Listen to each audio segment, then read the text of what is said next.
when you get hired for a job, you do the job. Like the risk is you going to the job and coming back home and staying alive. Like, right. That's it. You know what I'm saying? 100%.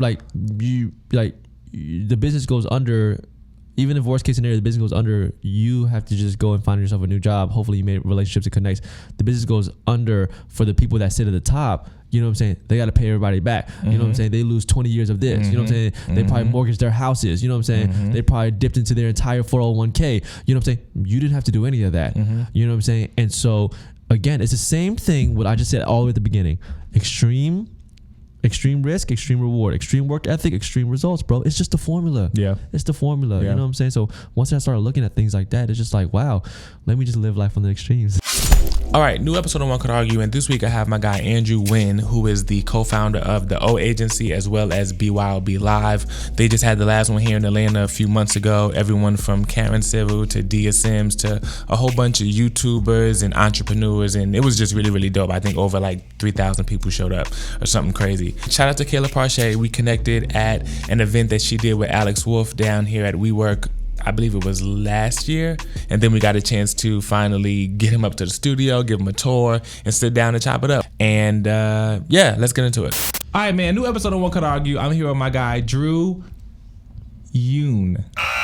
Win. Damn. Butchered it. It's all good. Edit point. Nguyen. So, yo, what's going on, man? I am grateful to have you here. I appreciate you coming through, man. I'm grateful. I said like 10 minutes ago, I was like, I made it. I got the invite to come out here. I made it. That's dope.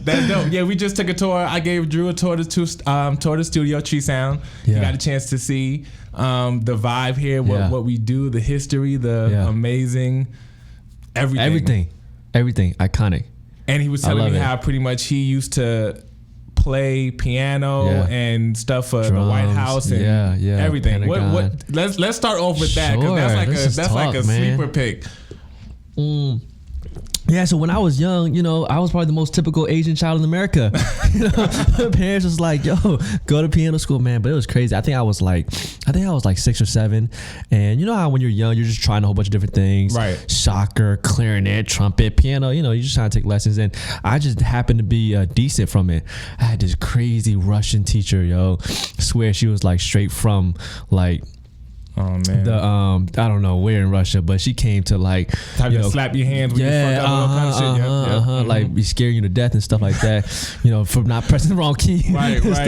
And so my parents put me in school, and then I was pretty good, and she was like, you have talent, and so I practiced under her and learned under her for I think like 7 years. Damn. And I remember just it was crazy, man, because it was cool, but like I remember like my parents used to drop me off at the school, the studio. It's kind of like this, like a building, and then just have different rooms with the piano and stuff. And they would literally just lock me inside of a room with a keyboard from like 8 a.m. to like 8 p.m. Damn. And just like forcing to practice. It sounds kind of crazy right now. I don't know if I should say that, but like it was like that, and it was just definitely like practice to perfection. And then I just started like I did a lot of competitions. I would win gold medals and first places, all that stuff. And then I started like touring and playing at the Pentagon, United Nations, and I just started getting invited to places. It was an interesting journey, man. That was the start of my music career, which led on to the next thing, which I don't do piano and the drums and all that stuff no more, but it definitely led on to the DJing, the sound, the audio. So I have so much appreciation for this stuff. And then even now, as I'm in the agency life and the storytelling and the content, I'm so in tune with sound and creative because that just touches a sense in human beings that I don't know a lot of people overlook, but it's the details. Nah, that's facts. That is a couple of things. So one is interesting because I was having a conversation with... All right, so real quick, had to stop for an honorable mention. I couldn't just say her name and just like gloss over it. Ashley C. Ford. She is a writer, podcaster, educator, just a vibe. Like, we met here at the studio, I believe it was a month ago, when she was working on an interview with Missy Elliott for Marie Claire magazine. And in getting ready for waiting for everyone to show up, we got a chance to sit down and talk a little bit. I was sharing with her some of the things that I've been doing, and she was just dropping so many gems about her outlook on conversation and how she gets joy out of interviewing people, and it really just inspired me. And yeah, she's just really, really dope. I didn't just want to just say her name and gloss over it. She also has a really cool episode of apartment therapy with her New York apartment with her husband. I think it's her husband. They're engaged. They're engaged at the least, married at the most, but I believe they are married. But it was a super dope episode. I encourage y'all to check that out and just check out everything she's everything she's done. She's done stuff for Refinery 29. Forbes named her like the under 30 most influential people in media. Like, she's dope. And she's just good energy, and she gets it, and she's getting it. So it's worth checking out. So I hope you guys, just check her out. I just didn't, like I said, I didn't just want to floss over it. So let's get back into the episode. And she was saying how she feels like the reason why a podcast needs to be clear is because it makes it feel like you really are sitting with the person. You're hearing them as if they were sitting across from you. That's how video is. That's how photography can be. That's why there's depth of field and all this good stuff when you're shooting. Like, you want to be like you're in it. You know what I'm saying? 100%. And not just like looking at it as a two-dimensional thing. And same thing with voice. You know what I'm saying? Which is so crazy. And it's so crazy you use the word clarity. That's one of my favorite words. You know what's crazy? Before it was actually supposed to be Clarity Conference. Before we actually created BYOB or Build Your Own Brand Retreat or Conference, we were actually going to call it clarity because that was just one of my favorite words. And I thought that a lot of people just needed more clarity in what they did as a young professional in their career, all that good stuff as an entrepreneur. And that's so crazy. That was good. That was actually the original name of it. That's actually crazy. And I don't think I've ever said that. That's definitely been in some like whiteboard room, you know, I don't know, years and years ago.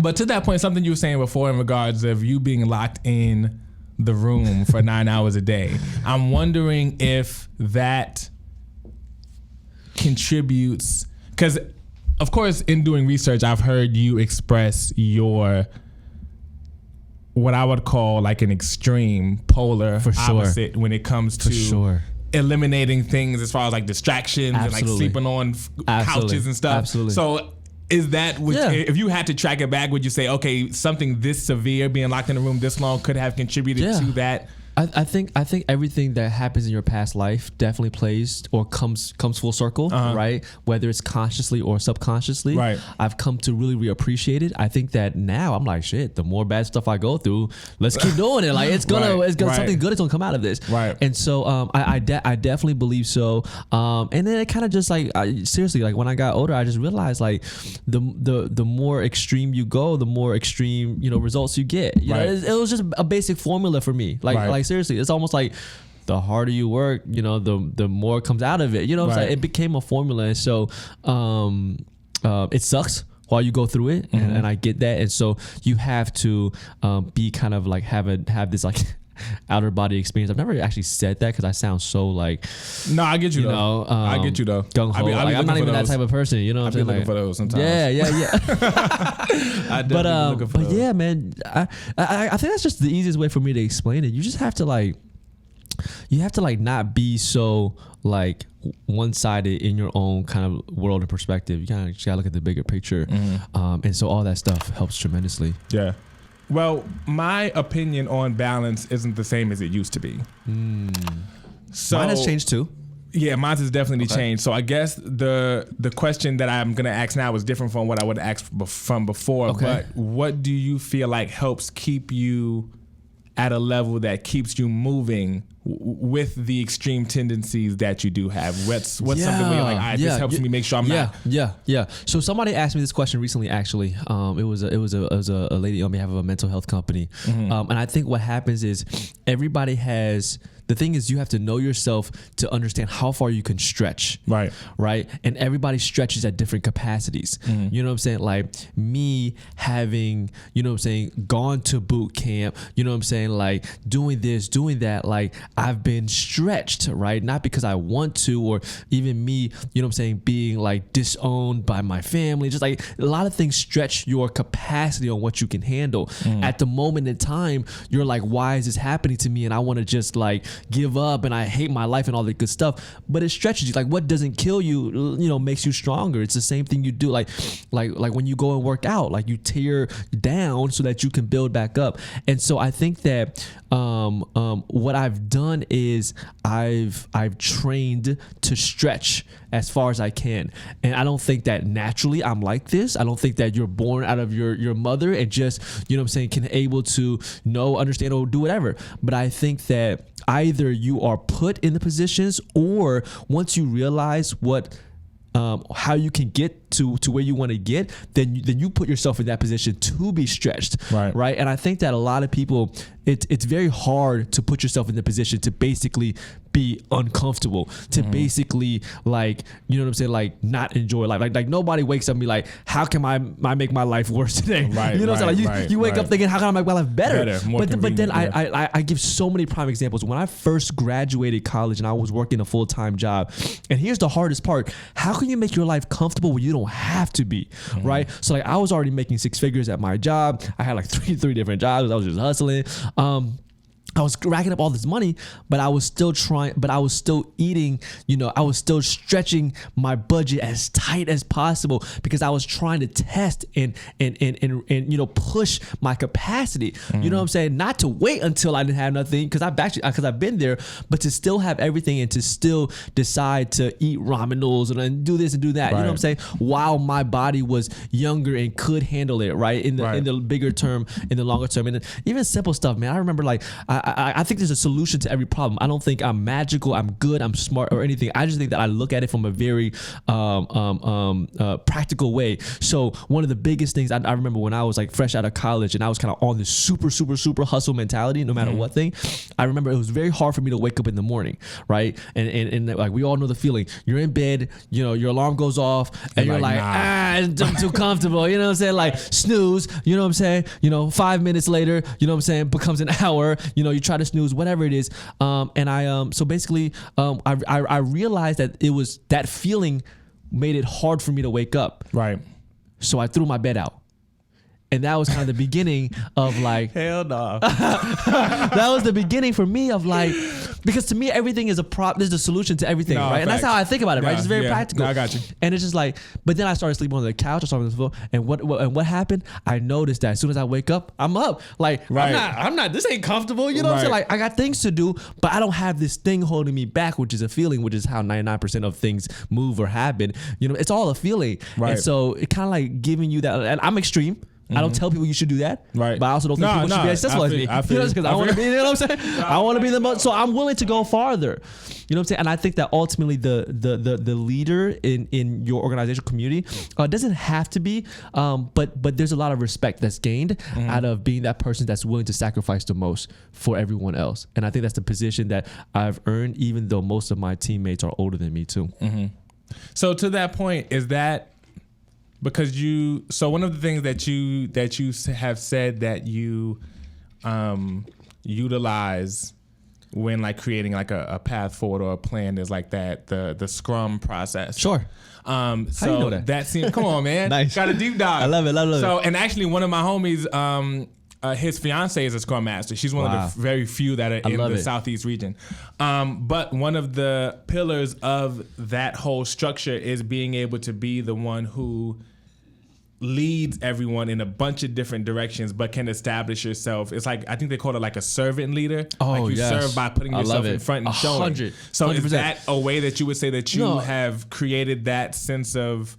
I think for anybody under 30, you have to do that. I'm going to tell you why. Let's just think very practically. The only... People used to ask, like, how do you build a team? You know what I'm saying? You want to lead, you want to build a team, all that good stuff.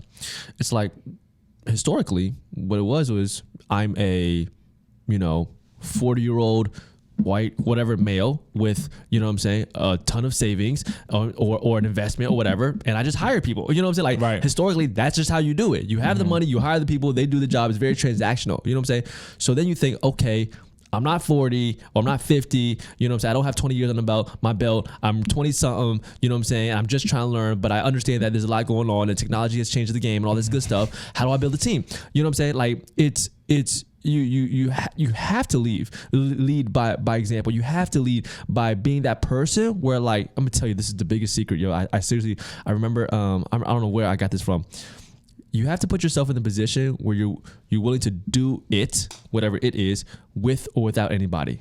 Mm-hmm. What happens is you start attracting a lot of people because they realize that, wow, this guy was going to do it anyway. Is going to do it anyway, and he and if he or she has something, or if they're just a purebred winner and they're going to figure it out, I want to be close to that, I want to be on that boat, etc., etc. Mm-hmm. And so part of it is that, and part of it means you have to do everything. You have to gain so much respect. And so I remember, man, when I first started, like, I enlisted one of our first co-founders, and he was good on the coding, tech, front end development side, because I needed that. I didn't have that skill, right?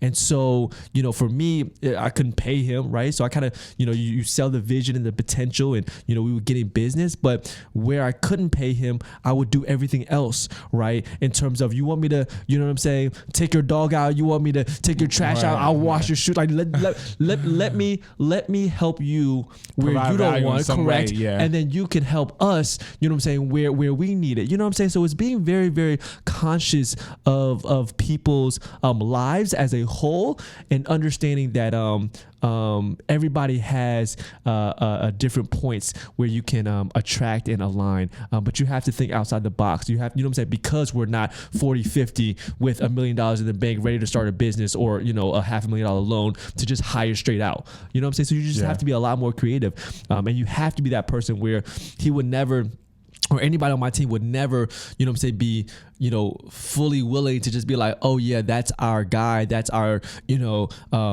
president or CEO, whatever it is, without them knowing that, man, this guy is willing to go to the moon, and farther than all of us for this thing that we're creating together. Mm-hmm. This child, and it's, so then it just becomes earned over time. Yeah. And so there's a lot of just giving, and once you give so much, you attract other givers, I guess you can say, and then you become this super team of just delivering value-driven, kind of like goal-oriented people, and that's how it starts. You kind of came in the same boat. Yeah, 100%, 100%. And as what we were saying downstairs, when I got here, I came to Tree Sound to be a personal assistant because I had no idea what I wanted to do. That's so good. So it was perfect because it put me in a position of like, whatever any random person needs, that's what you're doing. Yeah. And through that, I learned so many different skills, dealing with people, all kind of stuff. But to that point, I do hear a lot about people wanting to build teams. Yeah.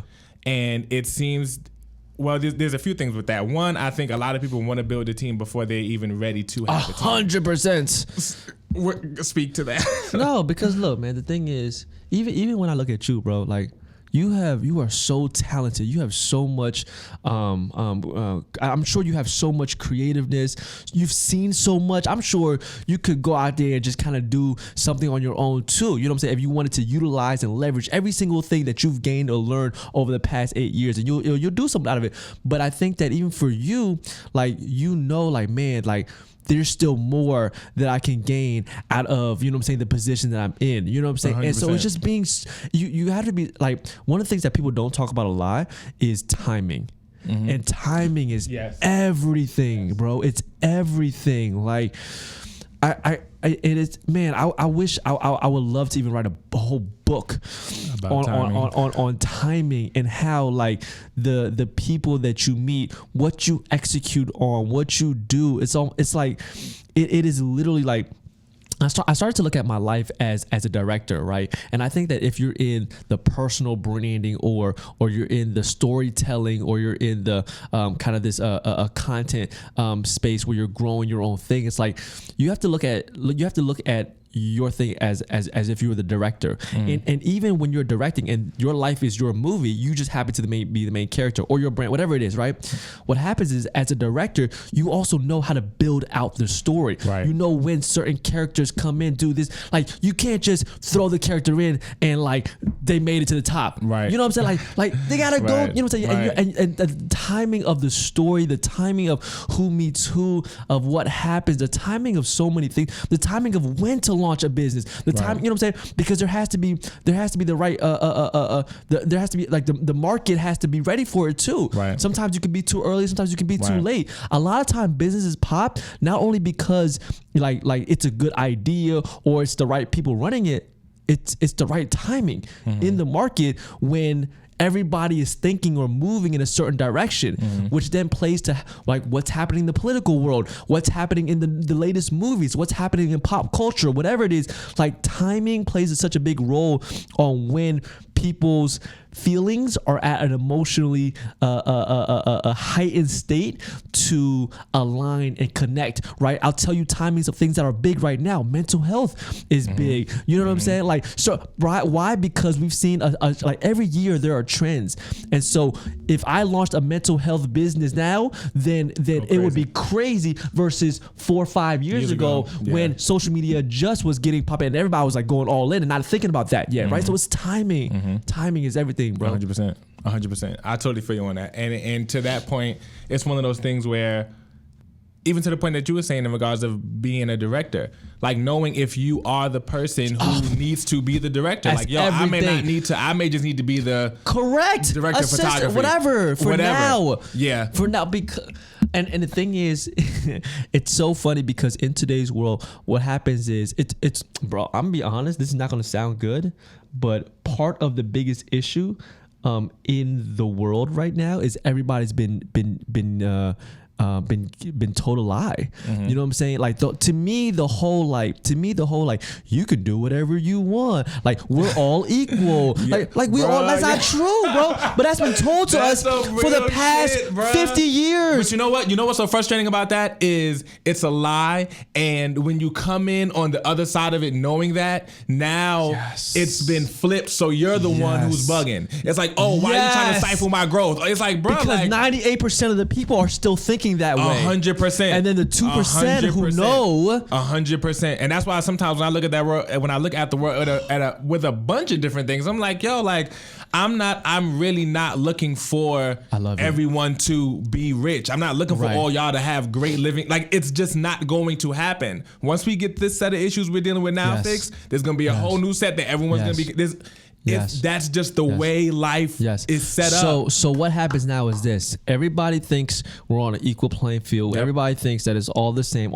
Everybody has a shot. What happens is if you're not contextually aware enough to understand that you are a piece of the puzzle, or you are a pawn in this big ass game that we're playing, what happens is you can do it. You can try because you have that free will, and then you're gonna fail. You know what I'm saying? And then it's not gonna work out. And then the market is gonna tell you that you're not a director yet. That's 100%. it. You don't want to listen to me? Fine. Go do it. Fail. Then come 100%. Back. That's always what happens. And what sucks about it's sort of like it's like a never-ending black hole because once you reach that point and it's like life has responded to you and told you, it's like, well, nah, my plan B is another way to make my plan A work. And it's like you're going back there as if the issue isn't you. It's like, oh, there's something else that's going on around this that's causing this to not work. It's like, no, like you need to.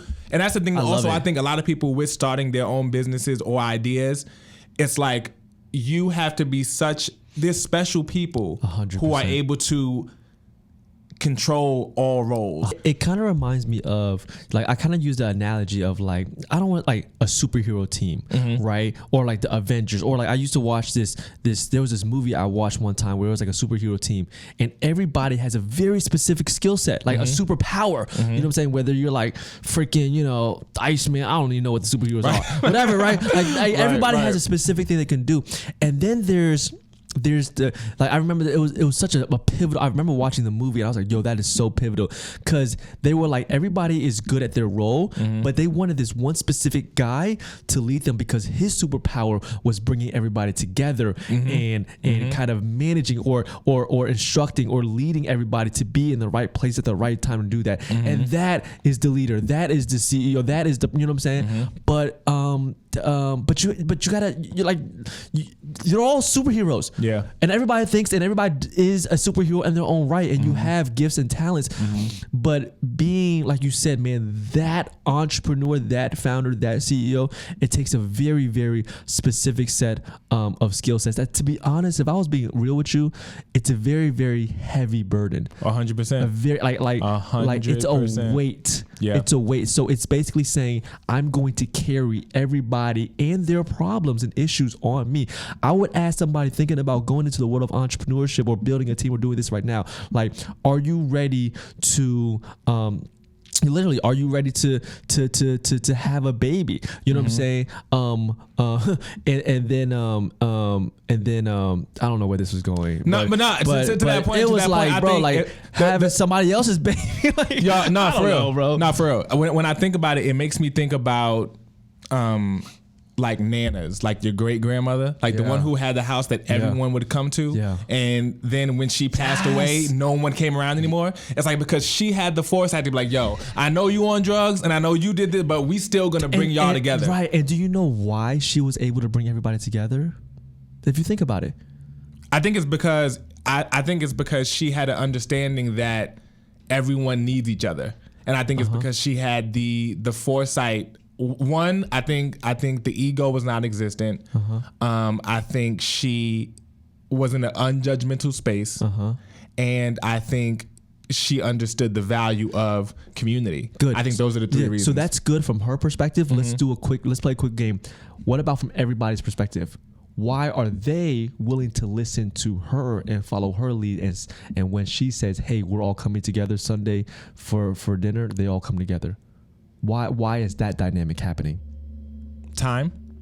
Okay. What would you say? So I think there's a couple of things, right? Because you like everything you said from the CEO visionary perspective is great. I think this is good to look sometimes outside of your perspective, because what happens is the team respects her. Right. They know that she's been around the longest. They know that there's a lot of just history, of credibility, of like it's just mad respect, whether it's because of what she's been through, what she's done, the path she's laid away for them. You know what I'm saying? And so that's what happens within even the team. So if you want to flip it and not even just be in the hey, I'm the person that I want to bring people to, I want to bring people together. I want to, lead. I want to encourage. I want to position, and I want to, blah, blah, blah, PM, project managers. But the question you have to ask is, will someone see that in me? Right. You know what I'm saying? Right. And not just, this is what I want. This is, will somebody else look at me that way? I you get where I'm going? I think that's why when I made the point of like judgment, like making yourself the person. It's like, for instance, you use the example of parents. It's like parents want their child to come to them and express certain things, but when they come to express certain stuff, it's like, oh my God, what's going on? It's like, you're not creating an environment that's conducive for me to come and share things. Yes. So if you're in that CEO position or that leadership position, there's a lot of things that you have to, things that may in any other space deserve being overreacted to, but you have to make yourself not, so that you create where it's like, yo, I don't mind going to them to share this. And that was actually the analogy that you hit it right on the mark. It was, I wasn't saying if you want to have a baby. I was saying as the CEO or the leader. As the CEO or the leader, I ask people right now, are you ready to not only have a child, but are you ready to have 2, 3, 4? Because each employee is basically their child. Yeah. So think about that. The reason why it's very, very hard for a 24, 25-year-old super ambitious young person who wants to run a team, because bro, do you really think you're capable of managing? You can't even manage yourself. Right. You're not even fully you know what I'm saying? You're not. Your bills ain't all taken. You gotta manage yourself. You gotta fill your cup up. Get yourself in a supreme position where you're good before you can start pouring into the 1 baby and then 2 baby, and then that's how your employees and your team starts building out, because they gonna follow you only if you can provide and help and give value and lead. Right. And that's the thing. I think on the flip side of that, going back to what makes it worse, is being told that we can all do everything. And I think it causes people to, it's like a mixture of like embarrassment or shame. It's just like, no, I need, it's like, no, like, step aside, bro. Like, Find something else to do, add value, and let someone else come in. And I love you, bro, because you get it, because I can tell, like, anybody with your level of creativity and just detail in the work that you do, like, most people who aren't even that good are out here trying to, you know what I'm saying, run the biggest scopes and do this and do that. You know what I'm saying? It's just like, perfect your craft. You know what I'm saying? There's so many skills that need to be done, and you know, I like you know, if you follow Gary Vee, like people like that, it's like, it's so much better to be closer to the source, the sun, to learn from people who have 20, 30, 40 years ahead of you, right, to soak up and to be the B, C, D person. You know what I'm saying? And takes like those 5 years is equivalent to 15, 20 years of you trying to figure it out by yourself. Right. Oftentimes you hear the quote of, you know, if you don't build your dream, you'll spend your life building someone else's.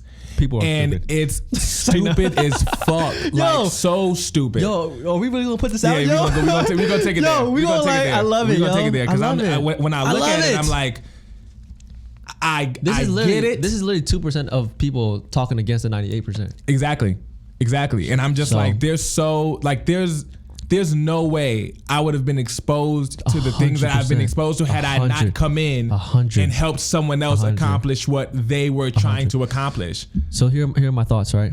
2 things. I said this long ago, so I don't know if it will come out the same. I hate when people say, I'm so tired of working for the man. I'm so tired of making the man rich, right? Like, I go to my job, and because I used to be like a Pepsi rep, right? And I would walk in, and in a day I was in sales, and I would remember coming back, and I remember like pulling in like $20,000-$30,000 a day worth of sales for Pepsi, right? And they're like, man, like, you're like, I'm making the man rich. I'm making the man rich. People don't realize, like, yo, I'm selling a 125 bottle of Pepsi, right? That has to get split between probably like 1,000 employees, and then 1 million other and then the driver, and then the person that warehouse, like that's not all. And then that's the part where people don't understand, because all this stuff is behind this. All this stuff is underneath the iceberg, right? Where you don't understand the immense amount of R&D, immense amount of logistics, of overhead, of all this good stuff that goes into you being that last line that touches the customer or get that sale, right? Like 80% of cost. And so, no, you're not making the man rich. You know what? You're making yourself rich, because you walk home with a guaranteed check every 2 weeks. You know what I'm saying? Like, and then the company can easily more profit or run a loss. You know what I'm saying? Based on what they're doing, but you're still getting your paycheck. You're not making the man rich. You're making yourself rich. Right. If you don't want to work there, then don't work there. You Right. know what I'm saying? But what you're supposed to be doing is you should better understand the dynamic of that. You should work, learn, save your money, and then if you want to go out, do your own thing, and then you're going to realize how much it costs, because people don't understand. It takes you 9 times at bat. You got to go 10. You got to try to shoot your shot 10 times. 9 of them will always normally fail, and then one gets made. Now the problem is, you get that one, and then you might put then a person to service that client. That person's like, oh wow, like, he's making all this money, he's just flipping my services or whatever. But you didn't go through that 9 losses. That was a cost. Yeah. But then that's what most people that sit at the top have to go through before you're that last person that gets that automatic payment. And you get that false sense of, oh, I can do this. It's like, bro, there's so many other. It's like, for instance, even when I was talking to someone that's about this a couple of weeks ago, but it's just like, even in having a studio, it's like, hey, there's this many hundreds of dollars going out for toilet tissue. Here's this many hundreds of dollars going out for markers, for staples, for paper, for tape, when speakers break, all of these other different types of things. And it's like, you don't think about that when you're saying, yo, I want to have a facility. I want to, it's like, so I look at those people, I look at, the part Molly Groove and Paul, I look at them like, yo, like, y'all really are doing something incredible here. Yeah. And me being able to come in with, I have the least, in all actuality, risk going on here, because I get to come in and just observe and help y'all when y'all need help. But y'all are the ones that are bearing most of the weight in a situation like that. It's risk. It's risk tolerance. It's so much risk. It's the least amount of risk. And normally, when you get hired for a job, you do the job. Like the risk is you going to the job and coming back home and staying alive. Like, right. That's it. 100%. You know what I'm saying? Like the business goes under. Even if worst case scenario, the business goes under, you have to just go and find yourself a new job. Hopefully you made relationships and connects. The business goes under for the people that sit at the top. You know what I'm saying? They got to pay everybody back. You know what I'm saying? They lose 20 years of this. You know what I'm saying? They probably mortgaged their houses. You know what I'm saying? They probably dipped into their entire 401k. You know what I'm saying? You didn't have to do any of that. You know what I'm saying? And so, again, it's the same thing what I just said all the way at the beginning.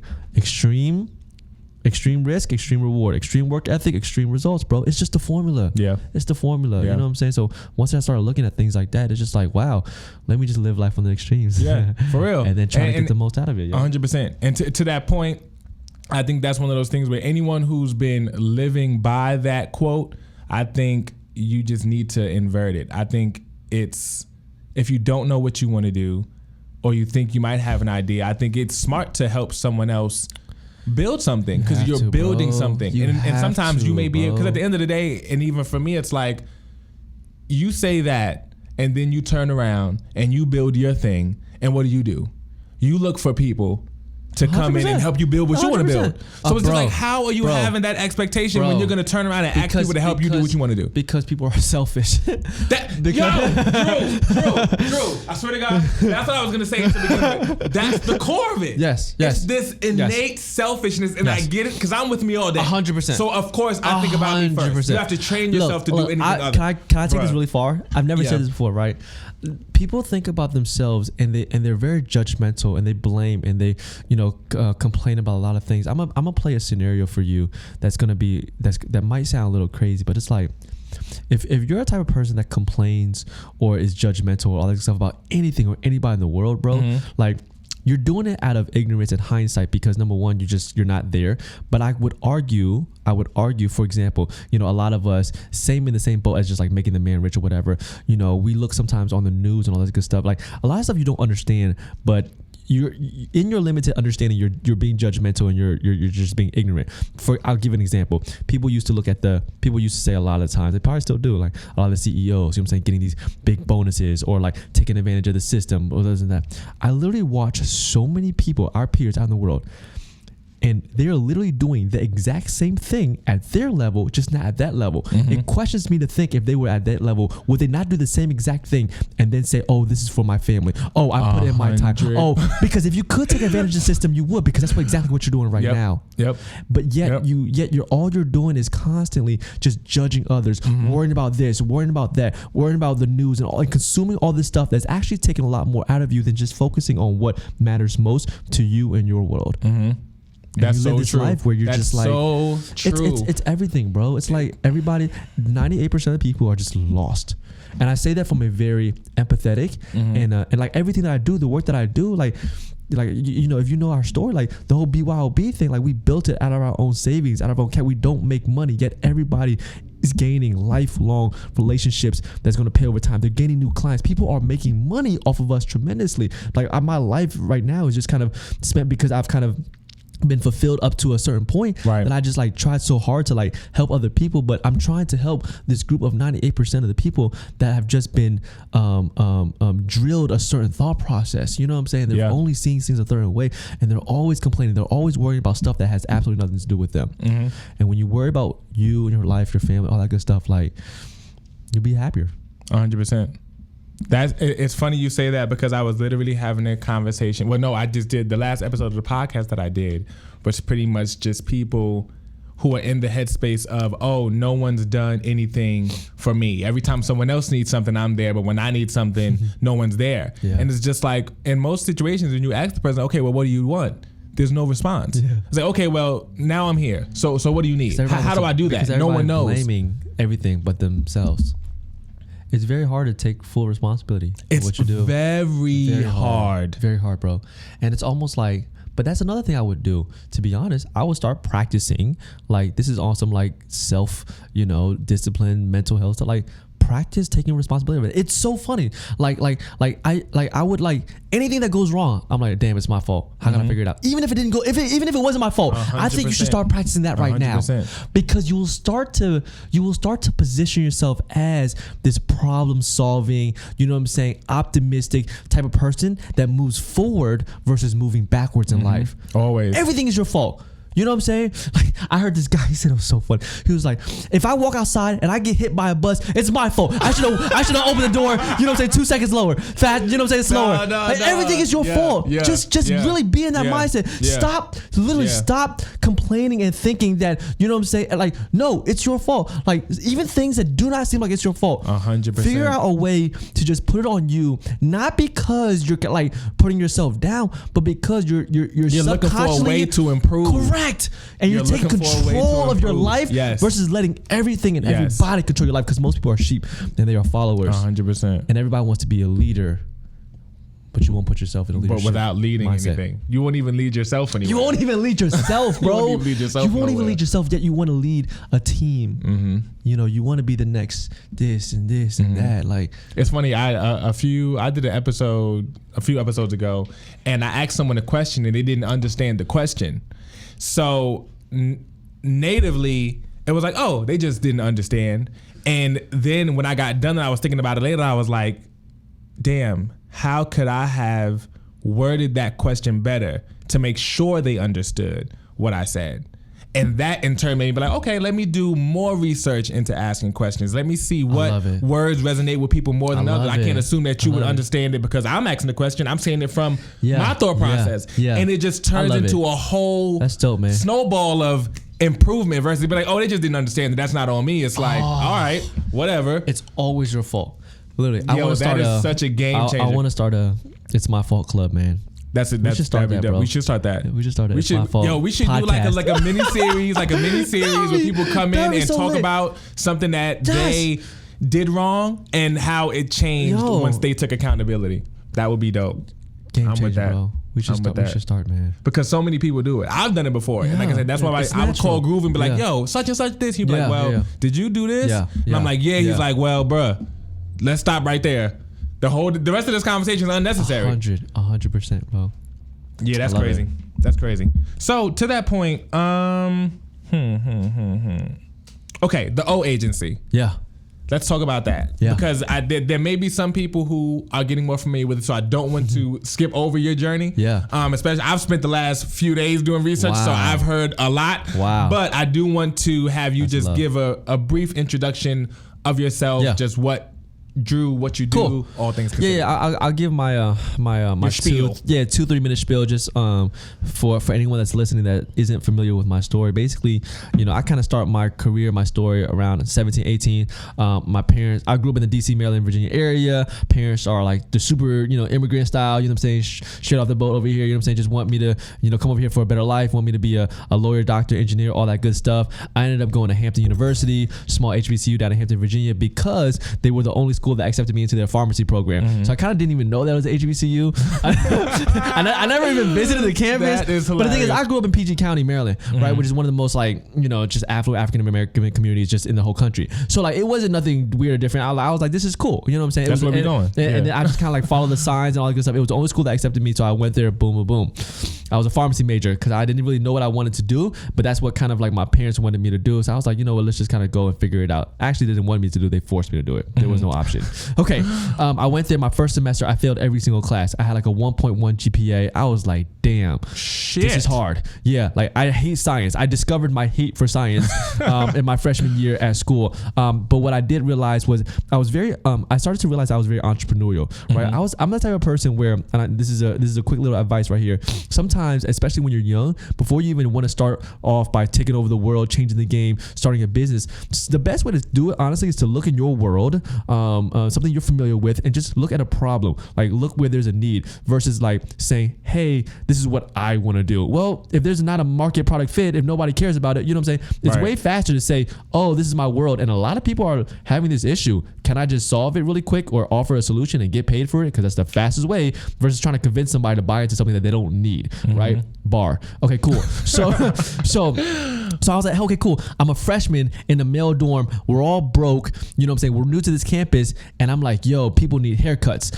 right? Because I'm like, because I heard people were like, yo, do you know where the closest barbershop was? So I remember like my dad at one point when he like lost his job, all that stuff, he was a barber too. So I remember just watching him, all that good stuff. So I would take his clippers, I would bring it to the dorm room, and I smacked a sign on my door, and it said Audio's Barbershop, and I'll tell you why I said audio, but it was Audio's Barbershop. People started coming through. I started cutting heads, $5 a head. You know what I'm saying? I got a chance to get to know people, all that good stuff. I was like, okay, cool. Use the money. You know what I'm saying? Buy stuff that you buy in college, you know what I'm saying? Right. Whatever. And then that was cool. So that was kind of like my first little hustle, just product market fit. Saw a need, service that need. Second thing was, I was telling you guys earlier, being that it was at HBCU, there was always music going on, right? There was music at the caf, music at, after class, before class. Like there's just always music for some reason, right? People love music. All right, cool. So I noticed that the DJ there, it was one guy, his name was DJ Tay James. He was DJing everything. I realized that he was a senior. I was like, yo, if he's graduating, who's gonna come in after? And I was a freshman. I remember coming up to him one time. I was like, yo, I was kind of just bluffing. I was like, yo, I can do everything you're doing. You know what I'm saying? Like, let me jump on. He was like, oh, all right. Turn around. Curve the hell out your ass. Curve. Right? I was like, all right, cool. Bet. You know what I'm saying? It's all good. I went back to my dorm room, saw a couple $100 I saved up from cutting hair. I went to, there was no Amazon back then. It was probably like, I don't know, eBay, right? You got to bid on stuff, right? Old stuff. I bid on some stuff. I bought some equipment, shipped it right to my dorm room, speakers, all that good stuff. I just started practicing. And then just practical. Like, what's next? Okay, cool. I want to put myself out there. What's the best way to put yourself out there?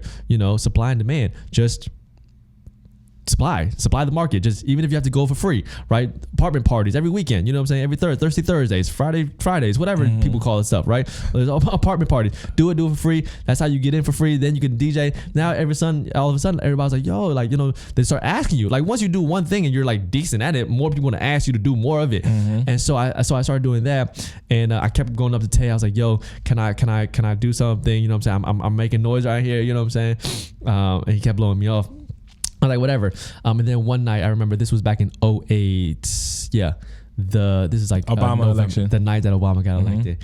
I got a call because I was making all these free rounds. I was kind of building up a name, DJ Audio. That was kind of my name. I was making all these free rounds, so people started hearing about me, you know what I'm saying, all that good stuff. I got a call one day and it was like, yo, Tay's out of town. He has to go to DC to do something big. You know what I'm saying? We need a DJ. We only got like $40 though. Can you do it? I was like, hell yeah, it's $40 more than I ever had. You know what I'm saying? Right. Took a gig. It was like my first real like on campus gig in front of like the entire school. It was already a poppin' night. I've been watching Tay for the past 2-3 months, just DJing. I was building up my music repertoire, all that good stuff. Poppin' night. Monday come around, you know what I'm saying? I'm on the front page of the Daily Press, the newspaper, like magazines, all these type of different things, just because they were covering the event. And I was like, oh, this is crazy. Tay comes back and he was like, yo, I heard you did a good job. So we started moving. So anyways, all that was happening, right? At the same time, I was failing all my classes. I was getting letters about getting kicked out of school. You know what I'm saying? My parents were like, yo, what's going on? I was like, damn. So what happened was I had an intervention. I was like, I can't do this. So I was like, man, let me switch to the next best thing. So they had a 5-year MBA program. So I switched over, but I didn't tell my parents, right? I was like, F it. Let me just do it. You know what I'm saying? I can't do it. Boom, boom. So I went to the second semester, continued DJ, all that good stuff, switched over my major. I was super excited because I've always felt like I've been more business savvy, right? Than a scientist or a doctor, whatever like that. After my freshman year, my parents found out. Somehow, I don't know. Holy moly. Went crazy, right? They were like, what the hell? Like, we're not paying $25,000 for you to get an MBA. Like, and they're simple, they're practical. They're like, yo, if you want to get a business degree, go to the University of Maryland. $2,000 in tuition versus $20,000. It just didn't make sense for them. They didn't understand that.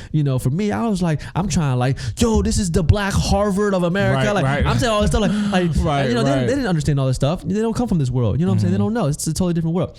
So we argue, cry with this, that. Next thing you know, like I'm like, nah, like I'm gonna stay here. Next thing you know, they're like, well, if you want to do what you do, don't come home, don't talk to us. We don't want anything to do with this. Yeah. We are so disappointed. We didn't came over here, you know what I'm saying, saved up our entire life savings, you know what I'm saying, sold every single horse, and I don't know what the hell, you know what I'm saying, like this is for you, you know what I'm saying, like we came over, typical, you know what I'm saying, stuff. I'm sure like if you have African or Asian parents, you get it, right? So I was like, damn. I hung up the phone. I was like, all right, fine. And for me, that was the moment. I think I was like 17, 18 still. That was the moment for me where I was like, you know what I'm saying? After like I cried, bawled out, I was like, damn, I can't even like. And then he just went in on me. He was just like, I hate you, all this good stuff. And damn, he took it there, bro. He took it there. I was like, I'm never talking to my parents again. And I was at that point for me, I was like, I realized something that in hindsight, I was like, everybody gets to a point in their life where it's like, you have to truly understand and realize that it's you or God, whoever you believe in, against the world. Literally, that's it. You're not always going to have your friends. You're not always going to have your best friend. You're not always going to have your man, your girl, your wife, your husband, your family. You know what I'm saying? Even people that you sometimes expect or feel like are obligated to support you. You know what I'm saying? And a lot of times I think that doesn't happen until people graduate after college. And then they're like, two things happens. One is your parents are like, hey, look, we done everything for you. You're out on your own. Figure it out. Your friends got their lives to live. You know what I'm saying? So you start realizing like, yo, like, ain't nobody got my back as much as I thought. You know what I'm saying? And so it just, and then, which is usually the post-grad crisis where people are like jumping into the world trying to figure out all this stuff that they didn't realize that they know because so many people had helped them out. You know what I'm saying? So I just realized that at a very young age. Yeah, so I that hit me at a young age. You know what I'm saying? That summer I was sleeping in my car. You know, I remember like I was still trying to DJ to scrap up money. I remember like going to the cafeteria. I was like, hey, look, like I ain't got this $5,000 y'all want for a meal plan. You know what I'm saying? Can I just like clean up the floors afterwards, all that good stuff? They were like, yeah, cool. So I was just eating leftovers. You know what I'm saying? All that good stuff, bro. And then anyway, so kind of fast forward, bro. It got to the point where I was like, we talked about this earlier, like I needed money for school, right? I was out on my own. So I was sleeping in my car. I was couch surfing. I was begging for food. And then I was like, I just have to join the military. That's the only way I needed money for school. So I ended up joining I ended up going to like a recruiting office, Marine Corps, shipped myself down to Paris Island. I was there for 3 months, you know what I'm saying? Tased, you know what I'm saying, did my thing, whatever, you know what I'm saying, came back. But I will say that all of that played a pivotal role into who I am now. Right, for like, sure. Tremendously, for sure. You know what I'm saying? It was probably the ability for me to lead, whole composure, you know what I'm saying, like just all the stuff, you know what I'm saying, that comes to it. And so I come back and you know I'm good to go, you know, I'm DJing. And so the next 4 or 5 years I finish up my college education, I get my MBA, I'm DJing, I'm hustling, bro. You know, Wednesday, Thursday, Friday, Saturday, Sunday, every single night I'm DJing. You know, I got to a point where I was bringing in probably like 6 figures in cash, you know what I'm saying, like Sheesh. Don't tell the IRS that, you know what I'm saying. But that's kind of basically what happened. And then but I was still living way beyond my means because I never wanted to get back to where I was. Right, I was just like, man, I'm hoarding this money. I'm learning the game, all this good stuff. And even as a DJ, I started to then, this is what happens with everybody. You jump into a lane or a role, and then you realize, okay, well, what's the lane or role above you? What's happening there? You know what I'm saying? Then you try to understand it, whether it's like actually throwing the events, you know what I'm saying, or doing this, like, because as a DJ, you're just at the mercy of the promoter or the mercy of the club owner, right? And so I learned a whole bunch of business acumen over the next 4 or 5 years. Just who to work with, who not to work with. I've been sued. I've sued others. I've been not paid for. I've been shot at. This just go through a whole bunch of crap. You got a crazy shot at story. That shit I is do, nuts. bro. Holy moly! Oh, you know it? I'm surprised you're alive. You know it? Hell yeah, I know it. How do you know this? Bro, you know this story? Dive, bro. Hell yeah. Oh my. Hell yeah. Bro, the only person that knows that. You a wild boy. The only person that knows that. You a wild boy. I gotta. How you know that? You a wild boy. Where did you get this information, bro? I deep dive, man. Bro, where did you get this information? Dive. You are like Jason Statham. like I don't know who the hell has a gun pointed at them and like grabs the gun and just like you wild. Like you wild. I'm so blown away, bro. The fact that you even know that, bro. I've never really like fully told that story. I don't know how the hell you know that, unless you just know the right deep people. Dive. All right, that's crazy. We're gonna have to talk about that offline. But anyways, so I go. Okay, so I'm gonna really fast forward this. So I graduate. I'm doing a lot better. Timing. Awareness, self-awareness. I graduate college. I'm like, okay, cool. I want to start a business, but I need to be smart. I don't know everything yet. You know what I'm saying? Let me jump. 2 things happens. I need to be smart. I need to be aware. I need to understand timing. I could start a business. You know what I'm saying? I could continue DJing, all that good stuff. I actually told myself I actually wanted to get out of. A lot of people used to ask me why I stopped DJing because I did a lot. I toured, I did concerts, all that good stuff. I was like, I realized that my passion wasn't necessarily DJing. It was more so branding and marketing myself to become a DJ. That's when social media, Twitter, Instagram started really popping. Right. One of my favorite quotes. I forgot who said it. She was like, sometimes a lot of people just look at their dreams and they're super gung ho on it, not realizing sometimes their dream is actually a pre-dream to their real dream, right? I think that's the case because we're all like, oh, I want to do this. Oh, I want to do that. I want to do this. But it usually, sometimes you go into it, you might even do well at it, but then you learn that, or you realize there's a ceiling, there's a cap, you know what I'm saying? You know, and then you're like, okay, let me jump into this other lane that takes everything that I've learned and goes to a whole other level. That's why that passion piece is so faulty. Oh my gosh. That's the fault in that. You must know my entire life, bro. You could probably spit my whole agenda. I'm sitting here trying to spread the good word. I need you on my team, bro. That's fire, yo. You're hitting everything. You're hitting everything. So, anyways, so I realized that my true love and passion wasn't really, DJ. It was marketing and bringing myself to become. And to be honest, 5 years, and people, you have to give people the permission to change. In 5 years, my passion might change. It might be okay. I might have done this for 10, 15 years, and I'll be like, you know what? This is what's next for me. You know what I'm saying? But I'm going to use everything I've learned to then market the biggest real estate company. I don't know. You know what I'm saying? And then I love real estate. Like people act like, you know what I'm saying? Like we can, you have to get people. You change. You're a human being. It's okay. You know what I'm saying? Dang, I'm about to go on some B Simone. Like it's okay. Like all right. So then I was like, okay, timing though, right? I was like, I could jump out and start a business like everybody else, but you know what? Let me jump into a Fortune 500 company. I went to join Pepsi. A couple of things. I want to learn the back end, the systems, the processes. I want to learn HR. I want to learn how a big branding company really operates, right? Because if I want to one day do that, I also want to save more money. I want this bi-weekly check. You know what I'm saying? Let me make sure my mattress is a little bit more plump. You know what I'm saying? Like, let me position myself so that when I do make this move, that I put myself in the best scenario. You know what I'm saying? Because all of it is a percentage or a risk game. But let me minimize the risk. Let me take the road. Let's travel. Let me, and then I also say the road, the path of least resistance. Yes, right. Yes, let me be strategic. Let me know my time. Let me know my place. Let me serve others until I can get to a position where I'm optimally set. You know what I'm saying? To at least, you know what I'm saying, do what I want to do at this level. And so I did that for exactly 1 year, and I started the marketing agency, which is what I love to do. Or I figured, and then the O agency. What does the O stand for? So it's so funny because people used to ask me that all the time. I'm surprised you don't know the answer. You're supposed to know everything, bro. Right?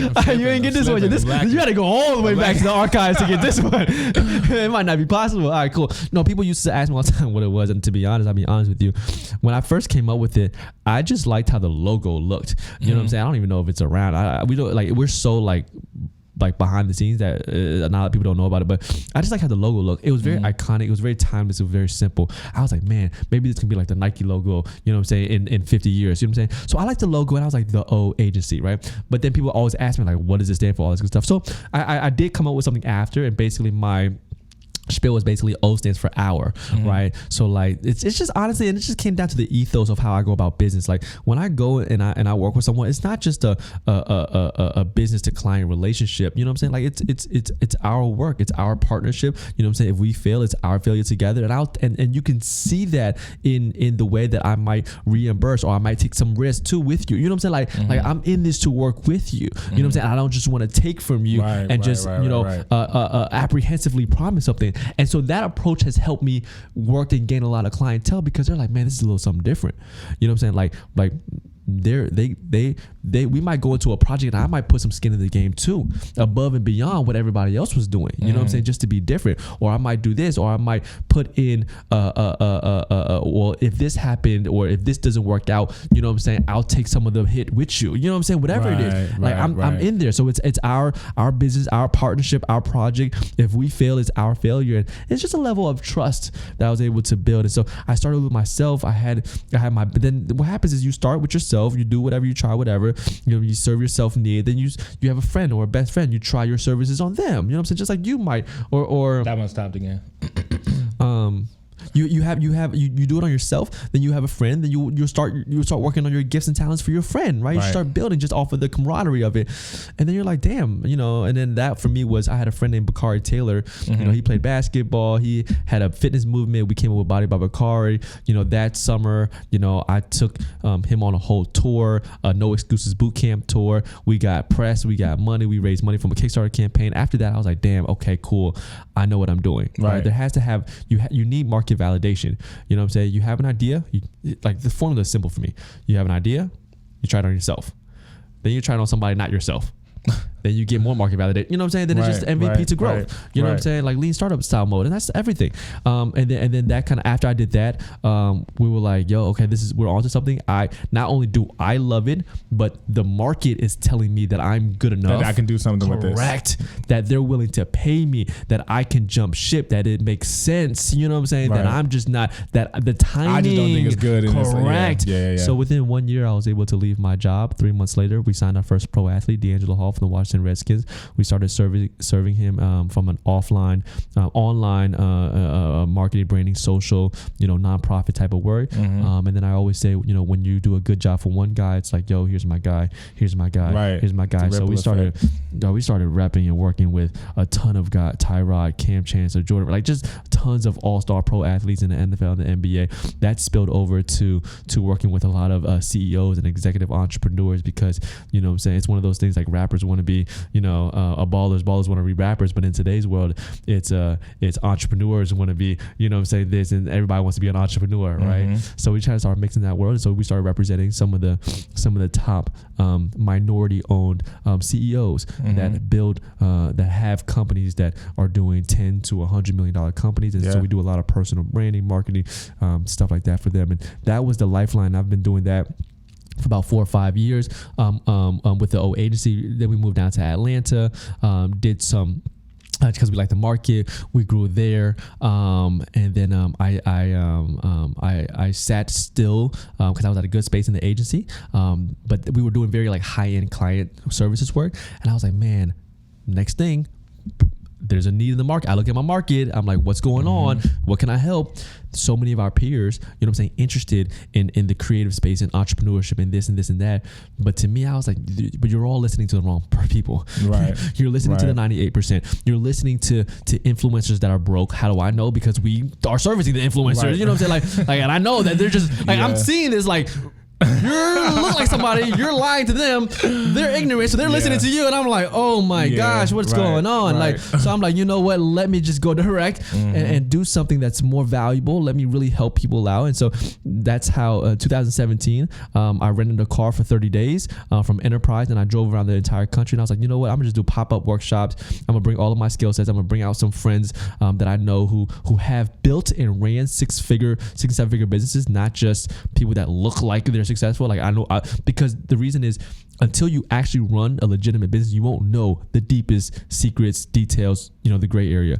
And that was 2017. We did our first our first Build Your Own Brand tour. I went from Atlanta to Charlotte, DC, Philly, New York, a bunch of cities, Chicago, down the middle of the country, Dallas, Arizona, LA, San Francisco, about 8-9 cities. Packed them out, did about 100, 200 people in some of them.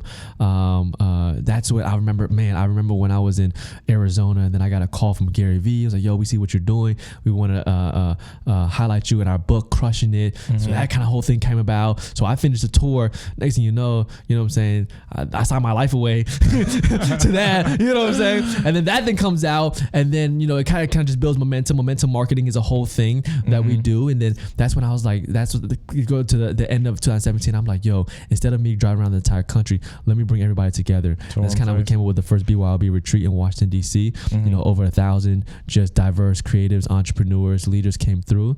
And that was amazing. Put up all my own money, all that good stuff, self-financed it, lost like $40,000-$50,000 on that first gig, but it was enough to be like, yo, like something special is happening here.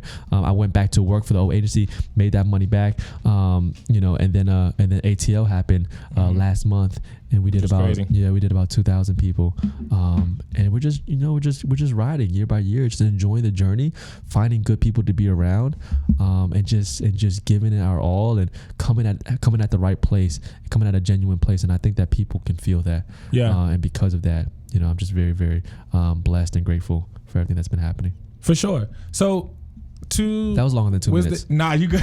You good. What were there any lessons that you learned from that Gary Vee experience, particularly, that you utilize now? Without sounding generic, and without sounding super cliche, because I hate cliche quotes. I actually did a whole series of like I hate Instagram. Yeah, I hate death to Instagram quotes. You know what I'm saying? Right. That's so funny. But yeah, man, it's a whole like I don't want to say like greatness attracts greatness. You know what I'm saying? Law of attraction type of stuff. But I think that I know. I think the biggest lesson I learned there is this: something that somebody else could apply. You have to be in tune. The best way to get into somebody's world that is not easily reachable or attainable. Anybody, Gary Vee, Mark Cuban, Damon John, DJ Khaled, Diddy, anybody. You have to pay attention. This goes back to timing. You will see that because these people are so willing to share their wins, they share their losses, they'll share their needs, they'll share their wants. Once you kind of see what their needs, wants, sometimes call to actions are, that's the time when you go in for the pitch. That's the time when you shoot your shot. Mm-hmm. Why? Because again, it's the same thing with us looking at the market. Like there has to be a need. Right. I found a good position where I knew that Gary Vee needed a certain type of story, and so I shot my shot. Mm-hmm. It wasn't. I've never shot my shot before to him, or I might have also like some DMs, it's just like Twitter stuff. But like this was a real shot because the timing, bro. Yeah. The timing and the product market fit. And I'm not even just talking about building a business. I'm talking about the ability to connect with somebody. Right. There has to be a fit. Right. There has to be alignment. Yeah. This whole podcast is about timing and alignment, 100%. Bro. Your life can be so much better because it's not because you shouldn't keep shooting your shot, or it's because if you're not being methodological, or I keep saying that word wrong. No, whatever. I did the same thing at the conference, right? Methodical, whatever it is, right? It's wasted energy. Yep. And the problem is people are just wasting energy by doing things and not being smart at it. Yep. By not playing the right timing game. You know what I'm saying? And so if you listen more than you talk, if you observe, you know what I'm saying? If you pay attention, if you're genuine, if you're intentional, if you're not always thinking about yourself, and our favorite word, not be as selfish as most people are, things make sense. Things align. Things fall at the right time, and you will gain clarity on everything that you do. 100%. 100%. So it seems as though you have a good sense of financial literacy, a good sense of just being able to save, just put things together.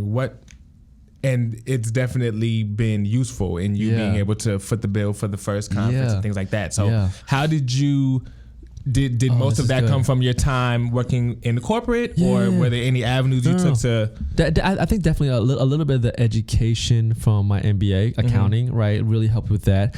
I think that you should really, really learn. If you want to be an entrepreneur, you should really, really have a basic understanding of the tax system. Tremendously. You hear all these stories about rich guys that are taking advantage or paying zero taxes all the way to the president and everybody in between. The thing is, you could do the same thing if you were just smart enough. You know what I'm saying? You could literally, anybody that's working a job right now, one of the biggest things I did was you could start an LLC immediately, right? And run a 1099 on your tax return, because you have to pay taxes regardless on your income, right? 30%, whatever it is. If you spend that money on a business, you can write that off on your taxes. So instead of your money, 30% of your income going to the government, which who knows where that goes, you can put it into something that could build something. Even if you take a loss, you should take a loss. You should take a loss for the first 3 years of your business. But you take a loss going through R&D. You take a loss making investment. You take a loss learning. Now that 30% that technically goes to the government, you can end up paying 0% taxes by just investing it into something that is losing in the short term, but you know is going to come out right on the long term, or at least it's your thing. First thing you should do, right? Simplest thing you can do. You know what I'm saying? Because you're going to have to, that money is going to go out regardless. So little things like that. And then you can do an S corp or but I think learning the tax system and understanding how to take advantage of the game, the system, is one of the biggest things that you can do. then it's little things like you start revenuing, you start showing some positive revenue, you know, in your business. You know what I'm saying? If you can get to the point where, you know, you save $50,000, well, okay, cool. You go to the bank and you're like, hey, look, I have $50,000 in the bank. Can I use this as leverage for another $50,000 line of credit? You know what I'm saying? Like, boom, boom, boom. Now you're sitting on $100,000. Boom. Now that's what I did. And I used that entire budget and said, hey, BYOB, let's see what happens. You know what I'm saying? But again, big risk, big reward, extreme. Right. I was very extreme, but that's exactly what I did, to be honest. Like I saved up, you know, money in the business. I took that and leveraged that with the bank, got another $50,000, took that entire $100,000 and basically went all in, like Texas Hold'em style, you know what I'm saying? And then put it on BYOB. Yeah, still lost, you know what I'm saying? Still lost, but you know, went out there, got some more contracts, paid that off, you know what I'm saying? And then hustled my way to the next one. And then, you know, things happen after that. And so I think that's one, right? So just being smart, right? Thinking, right? Or being around people that know the game and play the system. And the second thing I would think about is this: even before you might even want to get to that point, it was interesting, man. When I was in college, people used to tell me, like, I didn't realize, or not that I didn't realize, when people said they were broke, they were like broke, right? But I didn't realize that when people said, like, I don't have money, they literally have $0. And I was like, whoa, that's crazy. Because I remember when I did have $0. Then I remember when I started making some money. Then I remembered that what you should do immediately, if you're not doing this, I think this is kind of beginner, but maybe if you're not, it'll help you. You should raise your broke lever, right? Or whatever you should raise. So like for you or for me, at one point in my life, like you start by saying $1,000 is broke for me. I cannot go below $1,000. Like that would be my broke. That would be like, I in my mind, I have to tell my friends, I can't do this anymore. I can't go out. I can't, you know what I'm saying? Then you raise it to 5,000, you raise it to 10,000, you know what I'm saying? Yeah. And that way you'll never actually be broke. I used to go around telling people, yeah, I can't do this, I'm broke. But I had $10,000. Then I realized my friend was broke and she really had $0. I was like, damn. I was like, you broke, bro. You know what I'm saying? I'm broke, but my broke was different, right? Because I raised my standard of broke. Yeah. To levels. If I run into an emergency with my broke, I'm gonna be all right. I'm really gonna be out here. That's how you make sure. That's how you make sure you will always control your life. Because my definition of a whole bunch of stuff is probably different from your definition, anyways. Yeah. So with that, is that something where did you find someone who was familiar with tax? Did you have like a family tax person who ran you through that, or was this something that you did from a self-taught process, whether it was just YouTube University or LegalZoom.com, man?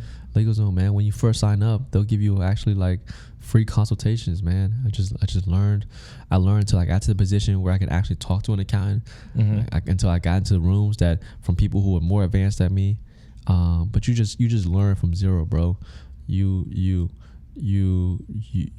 ignorant, and you should think that you're ignorant, and you should know that. And so you should try to learn as much as you can. And even when you find out the answer, you don't have to like act like you know it, like just still, because there's still shit that you don't know. You know what I'm saying? So there's one of my favorite ways that I kind of describe myself, and even a lot of things that I do is just humble confidence.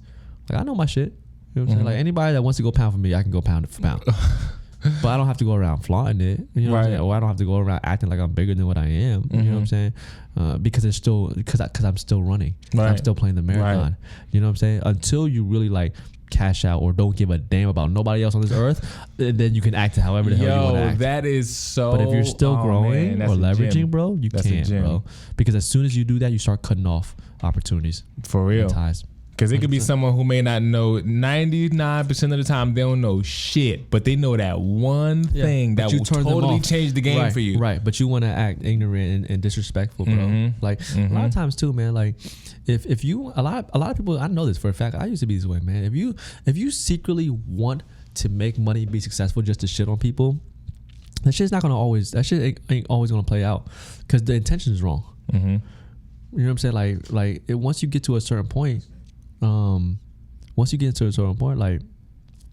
it's just a different mindset, man. I think that once you cross over to that quote unquote 2%, right? That hypothetical kind of space, again, you just start to you don't have to want to shit on people. You know what I'm saying? Like you feel for people, man. You know that they come from like it's like, why would you, like, you were once in that boat. You know what I'm saying? Like, you're literally doing what the white man or the other person is doing by not trying to act like you don't understand when you used to be right over on that side. Right. You know what I'm saying? Like, you're now, you know what I'm saying? You think you're better, you think you did this, all that good stuff, man. So It's unfortunate, bro. Yeah, that's real. My question is based around B2B. I love it. It's the best business model. And B2C. Okay. Because harder business model. Now it seems as though those two things, the lines are being blurred a lot. Ooh, that's a good question. So I'm wondering how Wow, that's so good. Wow, I've never been asked this question. Wow. I think about it all the time though. Yeah, I was just think like, about it all because technically I would say that the O agency is B2B and BYOB is more B2C. Although I'm servicing a whole bunch of people that call themselves entrepreneurs and CEOs, right? Exactly. So, but the reality is they're not there. So they're absolutely, man. The internet and social media has created this extremely large gray area, which with any gray area and with any new area, what happens is there's a lot of chaos. Mm-hmm. There's a lot of abuse. And when I say abuse, I mean there are people who understand psychology who will come in and take advantage of the ignorant, of the people that don't know, of this, of that. Like, you know what I'm saying? Until people get smarter and then they just realize, oh, that's not working for me. You know what I'm saying? Oh, you should not wake up now. You know what I'm saying? Oh, you should not be. You know what I'm saying? Like all this good stuff. Like it takes time. That's not like shots or anything like that. I'm just saying like there's a reason why everything is trendy and not, you know what I'm saying, long term. You know what I'm saying? Because things come and go based off of all of us going through this, you know, a yearly just like roadmap and learning not only what we gained with access to information, but what we lose by putting ourselves in this it's just in this new arena, right? So yeah, it's a very interesting concept. To go back to your question, man, it's very interesting, bro. It's look, I will say this. If I looked at the market, if I looked at the approximate 2,000 people that kind of came through, right, I will say that half of them actually, although all of them might consider themselves freelancers, entrepreneurs, et cetera, I would say that maybe half of them have actually registered a business and the other half have not. You know what I'm saying? And they're still learning, growing, or trying to figure it out, or desire or want to be there. Now, I service all of them, but that does put us in a point where we're servicing, you know, I would say if you have a legitimate business, if you know what I'm saying, gone through the process and, you know, are in formation of a business according to the IRS and the, you know, standards of a small business, which is crazy. I don't know if you ever knew this, according to the SBA, a small business is anything under $1 million, right? So like you would think like, wow, like that's not small, but you know, that is small in the larger scheme of things. Like, like you can only hire like 1 or 2 people, you know what I'm saying, after all the overhead. So yeah, I would say that about half are actually business or real legitimate business. The other half are still aspiring. So, we definitely play that middle ground. I think the biggest, when you said something very interesting, and I said B2B is the best business versus B2C. Why? Right, and forget even like who am I servicing or what's happening in today's world. I think the biggest fundamental difference between B2B and B2C is this: when you service B2B is trained, like the natural psychology of B2B is it's a lot. Nobody wants to just freely spend money, you know, in excess, but it's more natural for a business to spend money because it's just a write-off. You know what I'm saying? Like if it's a need or if it helps us or if there's an ROI for it, we'll spend, as you know, when you're doing advertising on Facebook ads, if there's a clear ROI, just keep spending money. You know what I'm saying? Like it is a need for a business to spend money to make money, right? And so it's more naturally inclined to dish out money. Now for a consumer, you're spending money more on lifestyle and living stuff versus business expenses and etc. You're not as naturally inclined, so it's much harder to convince someone who's still in a B2C consumer mindset to spend money on a business expense than a legitimate business to spend, right? And so that's why if you're in business, I always say start servicing B2B, because a lot of times they already have a budget for this, right? Like it's naturally, you know, ingrained in the business to spend. It's just who they spend it with, versus trying to convince somebody who's never spent money on business stuff to now take money out of another budget to this. You get what I'm saying? Right. So if you understand the life cycle of how anybody spends money and what thought processes go through that, it's just easier to go B2B because they're supposed to spend money and then just write it off. Right. Versus somebody who's spending money and then it just, as a consumer, you're like, I'm losing this. Right. Versus, is this an investment? Right. So that draws me into my second question, because it just makes me think to what you were just saying. It's like, one, I have to, I guess the best example would be like if you're thinking about running track and you're just thinking about it. It's like, hey, if I sit you down, I'm like, okay, I have to not only convince you that you should run track, but I have to convince you that these $300 shoes are the best shoes that you should have to run track. Correct. So as opposed to you just understanding, yo, I'm committed to track. These are the shoes that I need. It's like, correct. So with that being said, this goes into my second question in regards of some of the challenges with running a conference in regards of like, one, how much people charge for conferences and the information that's given out at certain conferences. Because through just having different conversations with certain people, the common theme that I see, or the questions or the feedback is, okay, well, I went to this conference, I enjoyed it, I had a good time, networked, met people, but I didn't necessarily come away with the information that I needed to step forward. And that usually comes from someone who is more so in that B2B space, whereas someone else who falls under that B2C category is just like, yo, I went, it was so amazing. People, and it's just like, So I guess at this point, I'm feeling like conferences fall into one of two categories for the most part. And it's like, one is like just the inspirational experience to get you to take that step out into the business field. Definitely. Or to come out and manage it because you're already in there. So, but at the same time, it seems like you can't fully ignore one without the other, because both is required. So I'm curious, as someone who creates a conference, how is it when you're trying to make sure that you are having people that come in that can speak to both? So the reality is, just like with anything, any business, anything in life, you will never have a 100% like perfect success rate. Right. You know what I'm saying? Like, I don't care who you are. I don't care if you're Beyonce or like so there's haters out there too. Right. Like nobody who, you know what I'm saying? Like you can't have 100% success rate with anything. You know what I'm saying? So the difference is the success of a conference, an artist, an app, whatever it is you know, if you have a lot more success than you know, say failures, and that becomes the game. That becomes the inch by inch game. You know what I'm saying? Is it 50-50? Is it 80? You know what I'm saying? 20? Is it 60-40? You know what I'm saying? How likely, you know, what percentage of the people are willing to come back next year? You know what I'm saying? Like that tells you the success of your event. You know what I'm saying? At least was it worth it for the value that they paid for or invested, right? Whichever side they're on. But I think that to answer your question in short, it really comes down to the intention and the quality of what you're curating.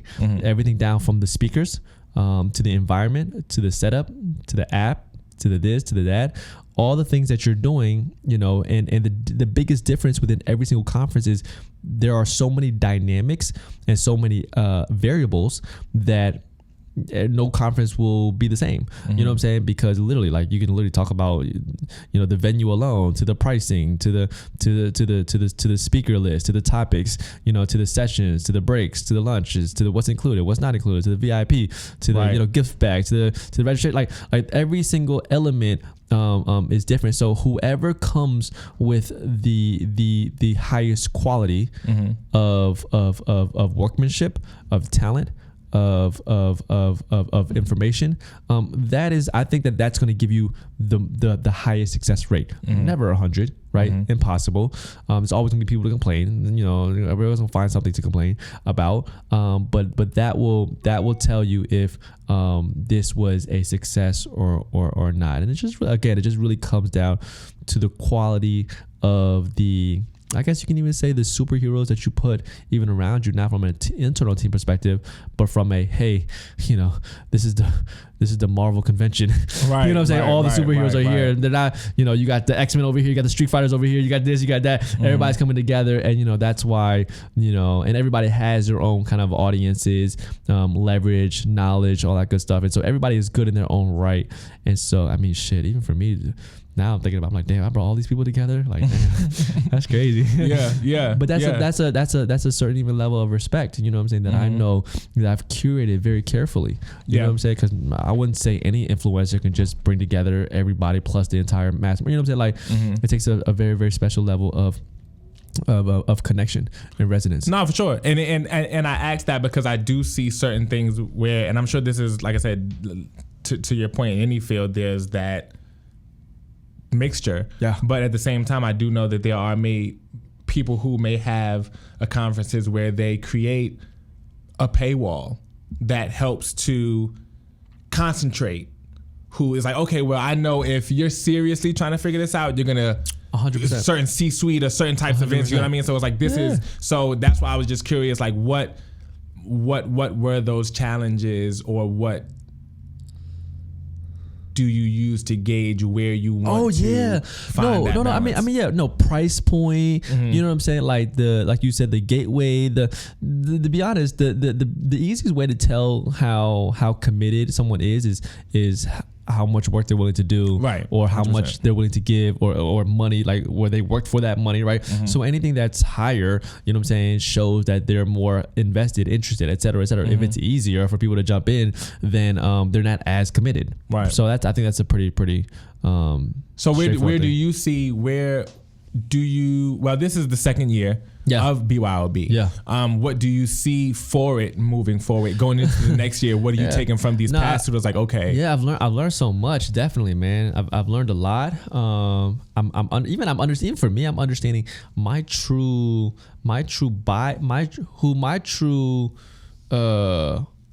customer is isn't even, it's not the audience, it's not the speakers, it's not the vendors. To be honest, my true customers is Toyota, is Verizon, it's the AT&T, right? How can I tell them that, hey, I've built something that could massively offer you value, and I want 50,000 or 100,000 in sponsorship, you know what I'm saying? And that's I'll be honest, it's one of the most challenging parts. Everybody wants to figure out sponsorships, but it's like, everybody, and then every now and then we'll hear these like stories of like, just, this person did it or that, but it's never easy. It takes years. You know what I'm saying? It's like, damn, like it was hard for us to even get sponsorships. And, if we were in New York or LA, you know what I'm saying, it might be easier because you're kind of around the epicenter of everything and you're a little bit more connected. But if you're not, you know what I'm saying, you got to really, really, you got to play your pros and your cons. You know what I'm saying? Yeah. Also, nobody. I look at almost like if you play like NBA, like 2K or something like that, right? Every player has there's 10 statistics, and every like 99, 98, 90, whatever, right? 97, right. 80, 60, right? The thing is, every leader or everybody, because I'm not the only person that does conferences, other people too, right? So now when we're looking from a competition perspective, the reality is I might be more on this, then they may be more on this, and I might be less, you know what I'm saying? And so it's just figuring out how to use what's been given to you to then curate and craft the best thing. And very, very rarely is there like, I don't think anybody is 99 across the board. You know what I'm saying? Like that literally might be like, I don't know, like the Steve Jobs or somebody, you know what I'm saying? Right. But for most people, that becomes the case. I don't even know what we're talking about. Yeah. Honestly. No, it's all good. I to that point, coming back to relationships, being able to bring all of these people together. Yeah. A lot of people, when they mention them coming to be a part of the conference, they do mention the fact of them doing it because of their relationship with you. It's like something where there's been some sort of a camaraderie 100%, on top of 100%. It's not just financially. It's like, yo, I wanted to show 100%. Up for my man. You know what I mean? You're talking about for the speakers? Yeah, right. Yeah, bro. So for you, it ain't financial at all because I ain't paying nobody. But to that point, it's just like how have you learned to manage those relationships? That's a great question, actually. Look, the reality is this. Everybody wants something, and you just have to. Bruh. Go ahead, yo. Everybody, unless they're like that person we just talked about that is fully willing to cash out and not give a damn about nobody else in the world and live on their own island by themselves. Everybody is striving for something, and so when you understand when you've created and directed enough movies in your life, you know how the story goes for every single person, and you understand what people want, what people need, what their hopes, desires are, all that good stuff, and how you play a role into that story, into their movie, into their kind of directorial kind of thing. And so it's that, man. It's just it's knowing that money isn't the only way value is exchanged. In fact, I will say that it's probably in my opinion, it's the least ideal, because when somebody exchanges money, or when I exchange money with somebody else, it's this for that. It's give and take. It's very transactional, done or not done. You either do it right and we'll continue working, or you do it wrong and I'll never work with you again. You know what I'm saying? Versus, because money comes with expectations. You give somebody money, they expect whatever out of the certain value out of it, and if they don't live up to it, that's bad. Sometimes when you don't even deal with money, and I had to learn this. I had to actually learn this at the beginning of building the O agency with one of my partners. He told me, like, bro, like once you take money from this client, like it's better to just kind of like build and build goodwill, build leverage, show them that you're in it for the long haul, and they'll take care of you. Yeah. You know what I'm saying? In ways you couldn't even imagine. Because if you make it about money, it becomes super transactional. But again, this is what nobody understands. Everybody's just going after the dollar, the quick, immediate dollar. You know what I'm saying? And it took me a second. I was like, oh, okay. It's like, yo, as soon as somebody pays you, they expect boom, boom, boom, boom, boom, boom, boom. Right. And if you can't deliver that, now you've lost all your goodwill. Now this becomes super, super, transactional. And so it's better to almost serve, give, because naturally and subconsciously in their mind, they're checking off like, damn, I'm gonna have to owe this guy. You know what I'm saying? Facts. In ways that are gonna be way more than a $5,000, $10,000 scope. Yeah. It's going to be a relationship that's going to lead you to $100,000. Yep. It's going to be an AT&T contract that's going to get you $100,000 over the next 10 years. It's going to, you know what I'm saying? But it's a totally different mindset, bro. Yeah.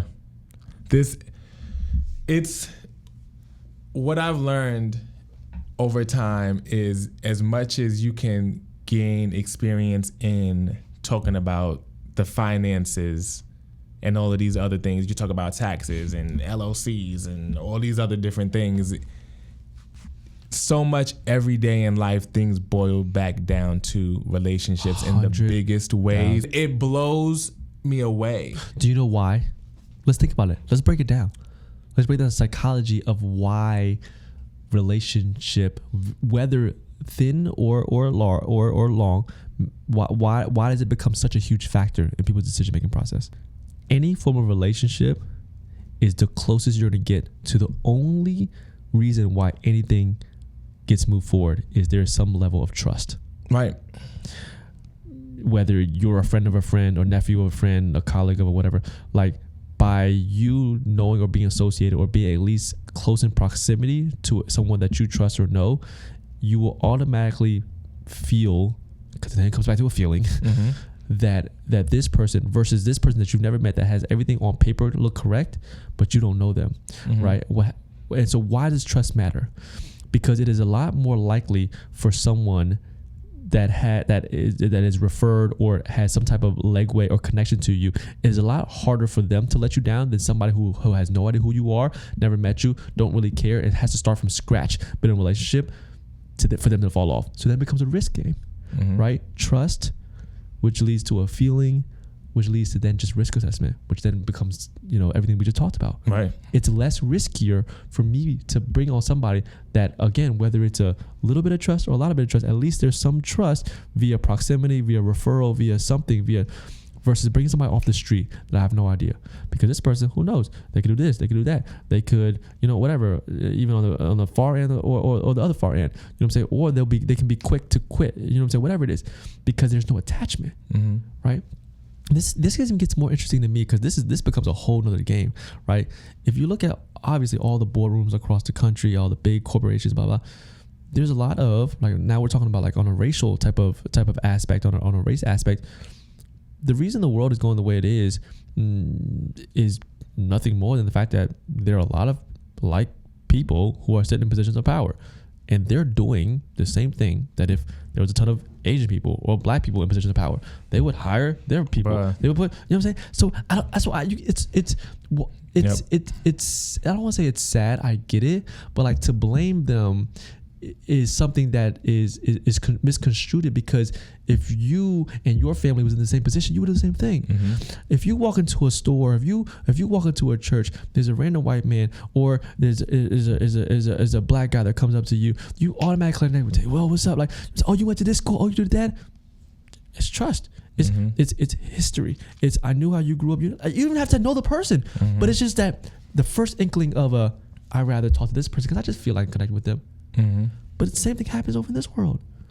But because the way America was built, yada yada yada, whatever it is, and you know, they're all in position, they're doing the same thing. That, well, the cool thing is, right? I mean, we can. Like, I'm just helping people understand the scope, right? The cool thing is, or the interesting thing is, as we become more and more of a melting pot, and you know, as the statistics show that, you know, in 2040, you know what I'm saying, the minority will build the majority, all the good stuff. Now it just becomes a time thing. Until people like me and you and all the people just get to the positions. And that's a conversation that I have oftentimes in regards to literally what you just said. Because one as a black person, I never lead into that conversation downplaying the very seriousness of the foundation of America, period. Because that is a real thing. It is seriously a problem. Like, so now that we've established that, it's like the best.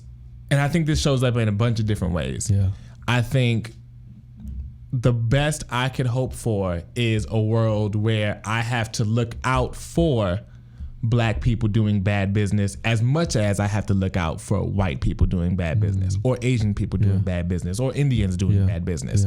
Because there's enough of us spread across the board that are going to try to take advantage, do all the same, literally what you're saying. And I think the problem that I'm seeing take form is people are merging the brighter day of seeing more black people in the position of thinking that comes with a super amazing ideal business opportunity attached to it every single time. It's like there's going to be black people who are in positions of power that don't want to do business with you, that aren't going to be in a rush 100%. To bring you up to where they at because you're a black person. Like, your business acumen is horrible. Like, what happens when, I won't even say it was flip the script. Let's say it's in 100 years. What happens when all the minorities or all the black people are in positions of power? Now it's like, it's basic human, like, everybody's not, isn't going to be put on the same way. You know what I'm saying? Everybody isn't gonna, like, you still have to go off of merit. You know what I'm saying? You still have to be good and know what you're doing. You know what I'm saying? So and like I said, that's even saying, and that's the thing. Sometimes it's hard to have that conversation because it's like, I've never had a conversation with anybody, bro. I have it all the time. Me and my friends, Rube, oh God, we used to have these conversations all the time because it's just like you, because it's like, it's real. And like I said, that's not me saying, like, I for sure need more people that look like me in position, for sure, 100%. Sure. But you have to understand that once that's done, right? Not even once that's done, but as that's being done, it's happening. You still need to. It's happening. Yeah. Have your shit in order. You still need to be able, like, bro. But at the same time, bro, there's people who have black supervisors, black managers, black HR people that do bullshit on their current job. Yeah. So you're looking for more people to be in positions with more money than they've ever had, more power than they've ever had, and you're expecting those to be the situations that is gonna. It's like, no. Naturally, it's gonna be more of us in the mix, but. Yeah. And like I said, that's what scares me as an African American sometimes moving forward. Yeah. It's just like, I want y'all to be as prepared for this opportunity as you are excited. Yeah. Because if you get in the room and you're not ready, it's going to be like, Yeah. Nah, that's crazy, man. It's some deep stuff, man. Yeah, it is though. Yeah. It is though. And that's one of those things where just taking notice is just like, I hope, Because like I said, it's a tricky conversation to have. Yeah. Because you don't want, going back to the same thing that was happening before, you don't want to tell anybody like, oh, you can't do this. So it's like, but I'm just hoping that you're prepared. That's all I'm saying. Bro. Yeah, that's all I'm saying. One of the things, it's so funny, the name of this podcast called Argue. Yeah. I have this thing where it's just like, I said this when I was speaking at the Black Enterprise Conference last week. I was like, yo, I'm at a point where like I don't even argue with people. Period. I'm like, if I even sense something, I'm like, congratulations, you win. Because constantly. There's no point, like, bro. You try to take him down that road, and it's like, all right, cool, bet. I feel you. I agree with you. All right, cool. I'll just let life show you whatever. But that's another scary thing. There's so many people who think they're winning arguments when the person just decided to walk away. Right. It's like you don't even understand what you just did. You just lost somebody, and you walk away feeling like you got your shit off. And they're just like, yo, I'm good on you. Going back to selfishness. 100% going back to selfishness. 100%. That's crazy. So at the end of the conference, Nicole Parker Green. Yeah. There was a moment that you guys shared at the end of the conference. Yeah. Go into that. Explain the significance of that moment, what it meant to you. That was beautiful, man. I told the team. It was crazy. I told the team. And people asked me like, "Oh, did you know that?" I was like, "No, I had no idea." Even the entire weekend, Nicole was like, "Hey, look, you know what I'm saying?"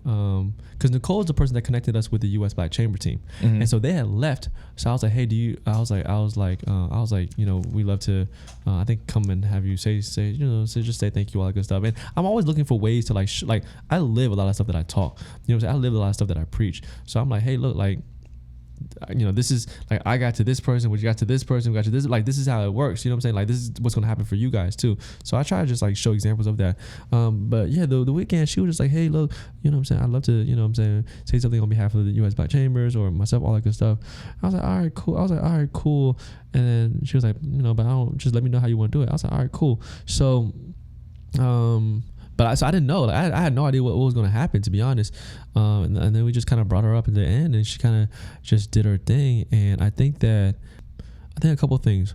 One is that's one of those type of women where she's served as a kind of like a mentor role for us for some time, but that's one of those type of person where for the past even like 2 years I've been serving her just off of the strength, you know what I'm saying, and just learning and being someone like people like say like, how do I get a mentor, how do I do this, how do I do that? You have to flip the script, yo. Like, what does a mentor want? You know what I'm saying? Stop being kind of in this whole selfish mode. It's like everybody goes back to everybody wants something. Even a mentor, somebody who's successful, all that good stuff, they don't want their time wasted. They want to know that if they're gonna spend time with you, leave pieces and gems with you, that they know that once they die, like, this is gonna keep going. Like, that makes them feel good. That makes them feel fulfilled. Like, everybody wants something.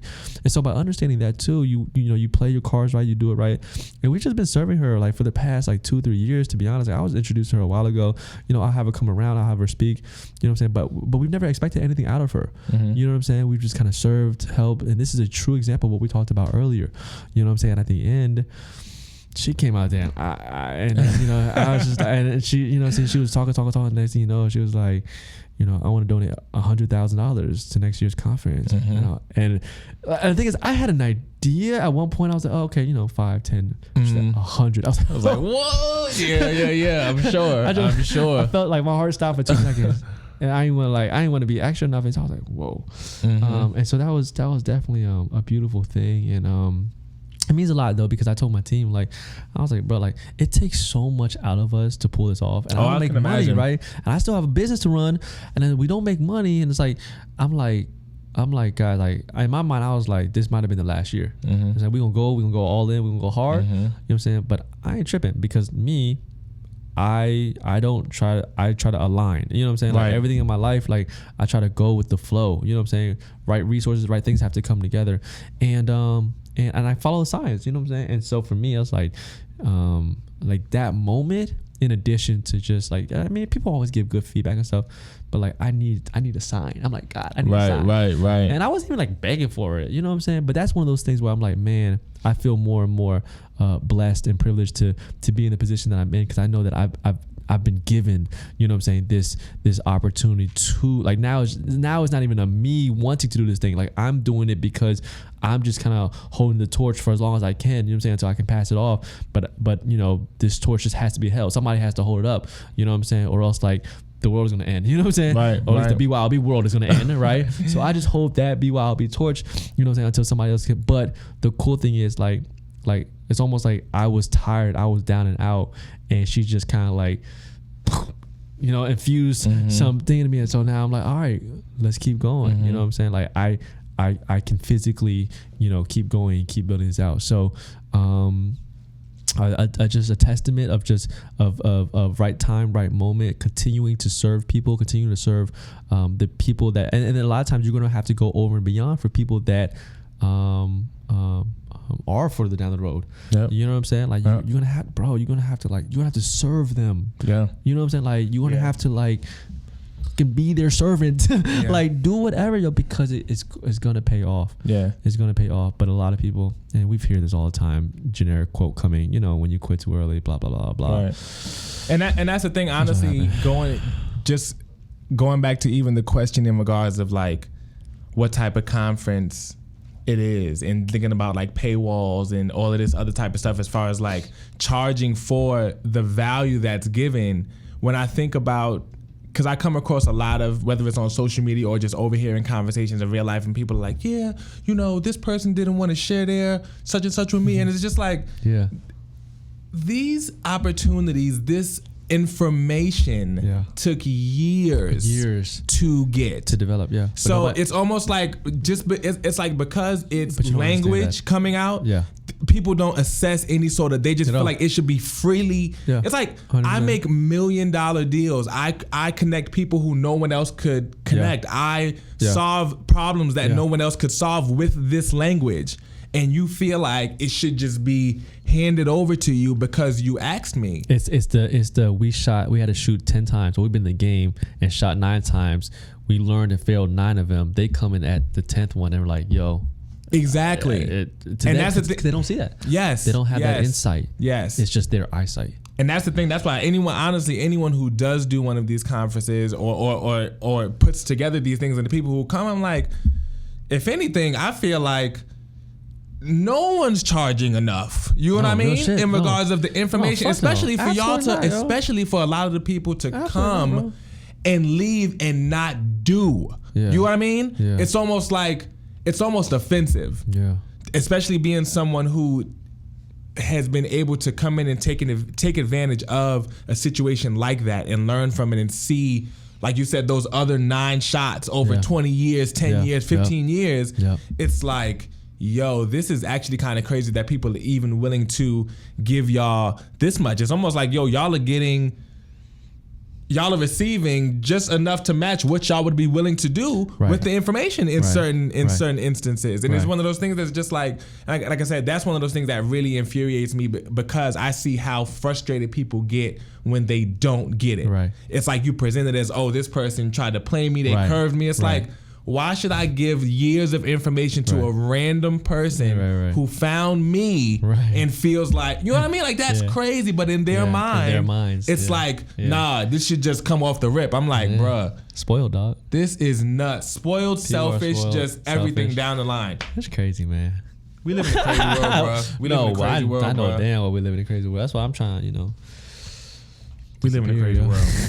I still can't get over the fact that you know about my robbery story. Your robbery story? So funny, yo, yeah, you a wild boy. You a wild funny, boy.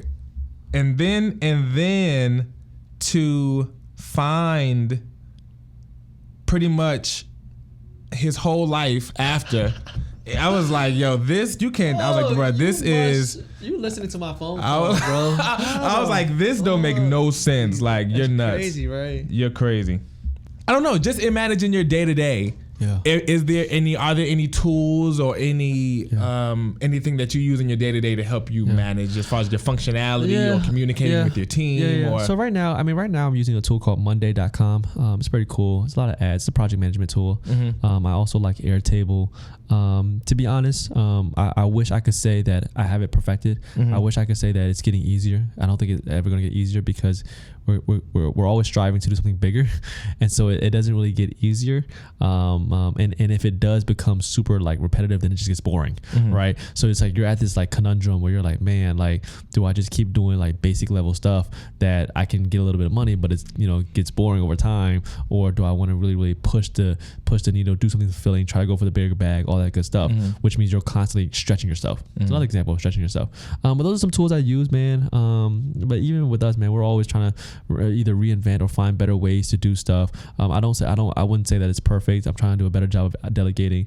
Even, I don't know, man, I think even a lot of people might look at me and be like, yo, you know, they might think, because that's just how it is. That's how social media is. Everybody thinks that you're farther off or better than you actually are. Even Nicole, she told me one time, she was like, don't people think that you probably have more money than you actually do? I'm like, hell yeah. And she's like, yo, people think the same thing of me. Nah, you know, so just because I've been on the front cover of Black Enterprise with a company that says we did $10 million, like people think that I'm just like overflowing and I'm just like really here, but I'm not really there. Like, but that's just how it is, right? Because perception is always, you know, kind of like larger than life type of thing. And so that's always funny. I always laugh when she says that.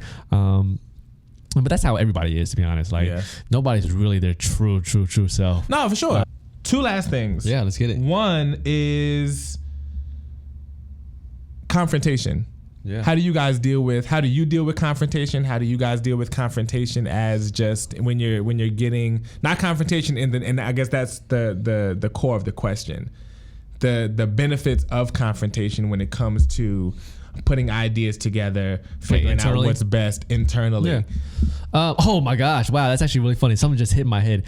Literally, me and my co-founder, we've probably argued more times than ever in the past 2 months. He actually moved down to Atlanta, moved into my spot because we were working like around the clock, 24 hours the last like 60 days. And we were just always arguing about stuff. And it was just really funny, especially because he's more on he's the engineer user experience guy. Right. And I'm the, you know, let's sell, let's have fireworks, let's just, you know what I'm saying? Like make people feel, you know, everything. And he's just like, that makes no sense. Yeah. So we would go back and forth and choose, you know what I'm saying? And I think that, you know, you gotta, it's when you do have two leaders that have just as much say, I think that you can respectfully take everybody's decision, all that good stuff, and you want to be in a room where you want to be in a room where you highly respect everybody's opinion. Right. You know what I'm saying? Because if you don't, like, there's just no point. Like, nothing they say is gonna even matter. So why even have them in the room, right? To even start off the conversation, because they might, you know, they just might turn the dynamic, and it's like you knew that they just aren't that type of person you want around you anyways. So once you have a team of good people around you, and then kind of the conflict or the dilemmas happen, I think I always try to reason. I always try to I always look at it as a solution though. I'm like, okay, let's do this or that, or okay, if we're gonna go your way, let's try it, and then let's get the market feedback. Let's do this, let's do that. Let's get a third party. Let's do something. I think that, again, being in the problem solving mode, even between 2 or 3 conflicting, you know, ideas or conversations, there's always a solution even to that.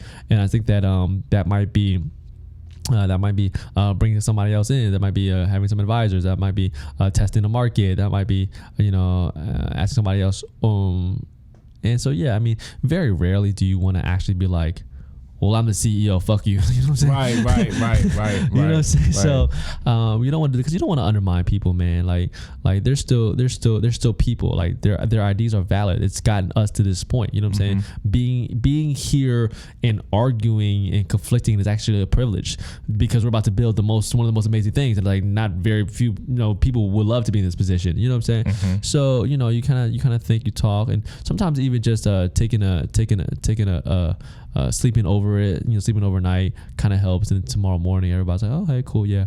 But nah, so much stuff takes care of itself if you just chill. Yeah, like some stuff you don't even need to respond to. You just let it. Yeah. But there was definitely a lot of conflict. It's actually pretty funny because it becomes tiresome. You know what I'm saying? Like, you don't want to like just constantly like go back and forth because one person truly sees one way, and that's usually what happens with big organizations.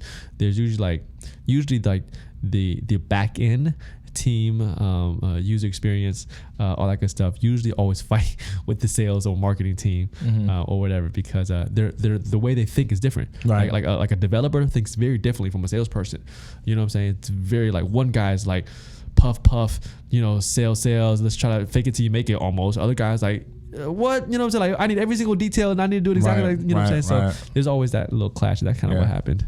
And I think that goes back to what we even started with being that leader who understands those roles, the dynamics, and is able to take a step back when you need to take a step back. Like, yo, maybe I'm gonna just let y'all figure this out. 100%. I'm just gonna stay out of it altogether. 100%. So yeah, that's, man. It's a dynamic, man. Yeah. It's such a beautiful dynamic, and then you know, it's honestly, man, it's almost like every team in the NBA is a good team. They're all pros. These are the best of the best in the world. You know, even if they're the worst team in the NBA, they're like the best of the college players that came out. You know what I'm saying? Or internationally. And that's how I kind of look at it. It's like we all have our starting fives. We all have our teams, and sometimes, you know, each player plays a pivotal role. The coach plays a pivotal role, and how you mesh is not always just all the best superstars on a team will always win. You know what I'm saying? Like, you know, or the best veterans on a team will always win. You know what I'm saying? Then there's unhidden talent. Then, you know, there's all these different things. But the dynamics of it, and the cool thing about the society that we live in, or at least the market that we live in, is you put the best thing that you can put together, and then you go to market, and then you let the world decide. And if you're good, then they'll react and they'll buy into it, and if you're not, then they won't. And that's how you know that you're either, you know, an all-star team or, you know, the 38th seed. You know what I'm saying? Right. You know? Yeah. Well, Drew, sir, I appreciate you. I feel like we covered a lot of ground here. You did a lot, bro. My head hurts. Yeah. We talked about a lot of stuff, man. Yeah, we did. I appreciate this you. This is amazing, though. I thank you. Thank you, man. I'm glad you enjoyed it. I was hoping you would. Like my whole timeline is about to be all your stuff, bro. My top 9. I appreciate you. Because it just looks so damn good. I appreciate you, man. I know we dropped mad just stuff. 100%. Yeah. So I appreciate that. Follow Drew. Yeah. At Brand with Drew on everywhere. I'm definitely heavy on Instagram, and then of course BYOB Live is kind of our main baby project that we would love to kind of grow and connect with everybody. So BYOBLive.com or at BYOB Live on Instagram. Is there anything else you got coming up? But you always be just around doing certain just panels, so all kind of shit. Yeah. I mean, you know, I'm always down to kind of speak and do a lot of things. I think for the most part, though, I'm actually going to lay pretty low, July and August. Okay. And just plan and figure out what we're going to do with everything that we have in place, and then kind of use September as like the start of the fiscal year, and then just kind of build and grind out all the way until next May, and hopefully we can create history together, or create history again, and hopefully, you know, we can have you a part 2. Of course, let's do it. Dope. So, I hope you guys follow us on Instagram and Twitter. Follow me at KVLE or One Could Argue Podcast, either or whatever. I hope you guys enjoyed the episode, and we'll catch you on the next one. Take care. Peace.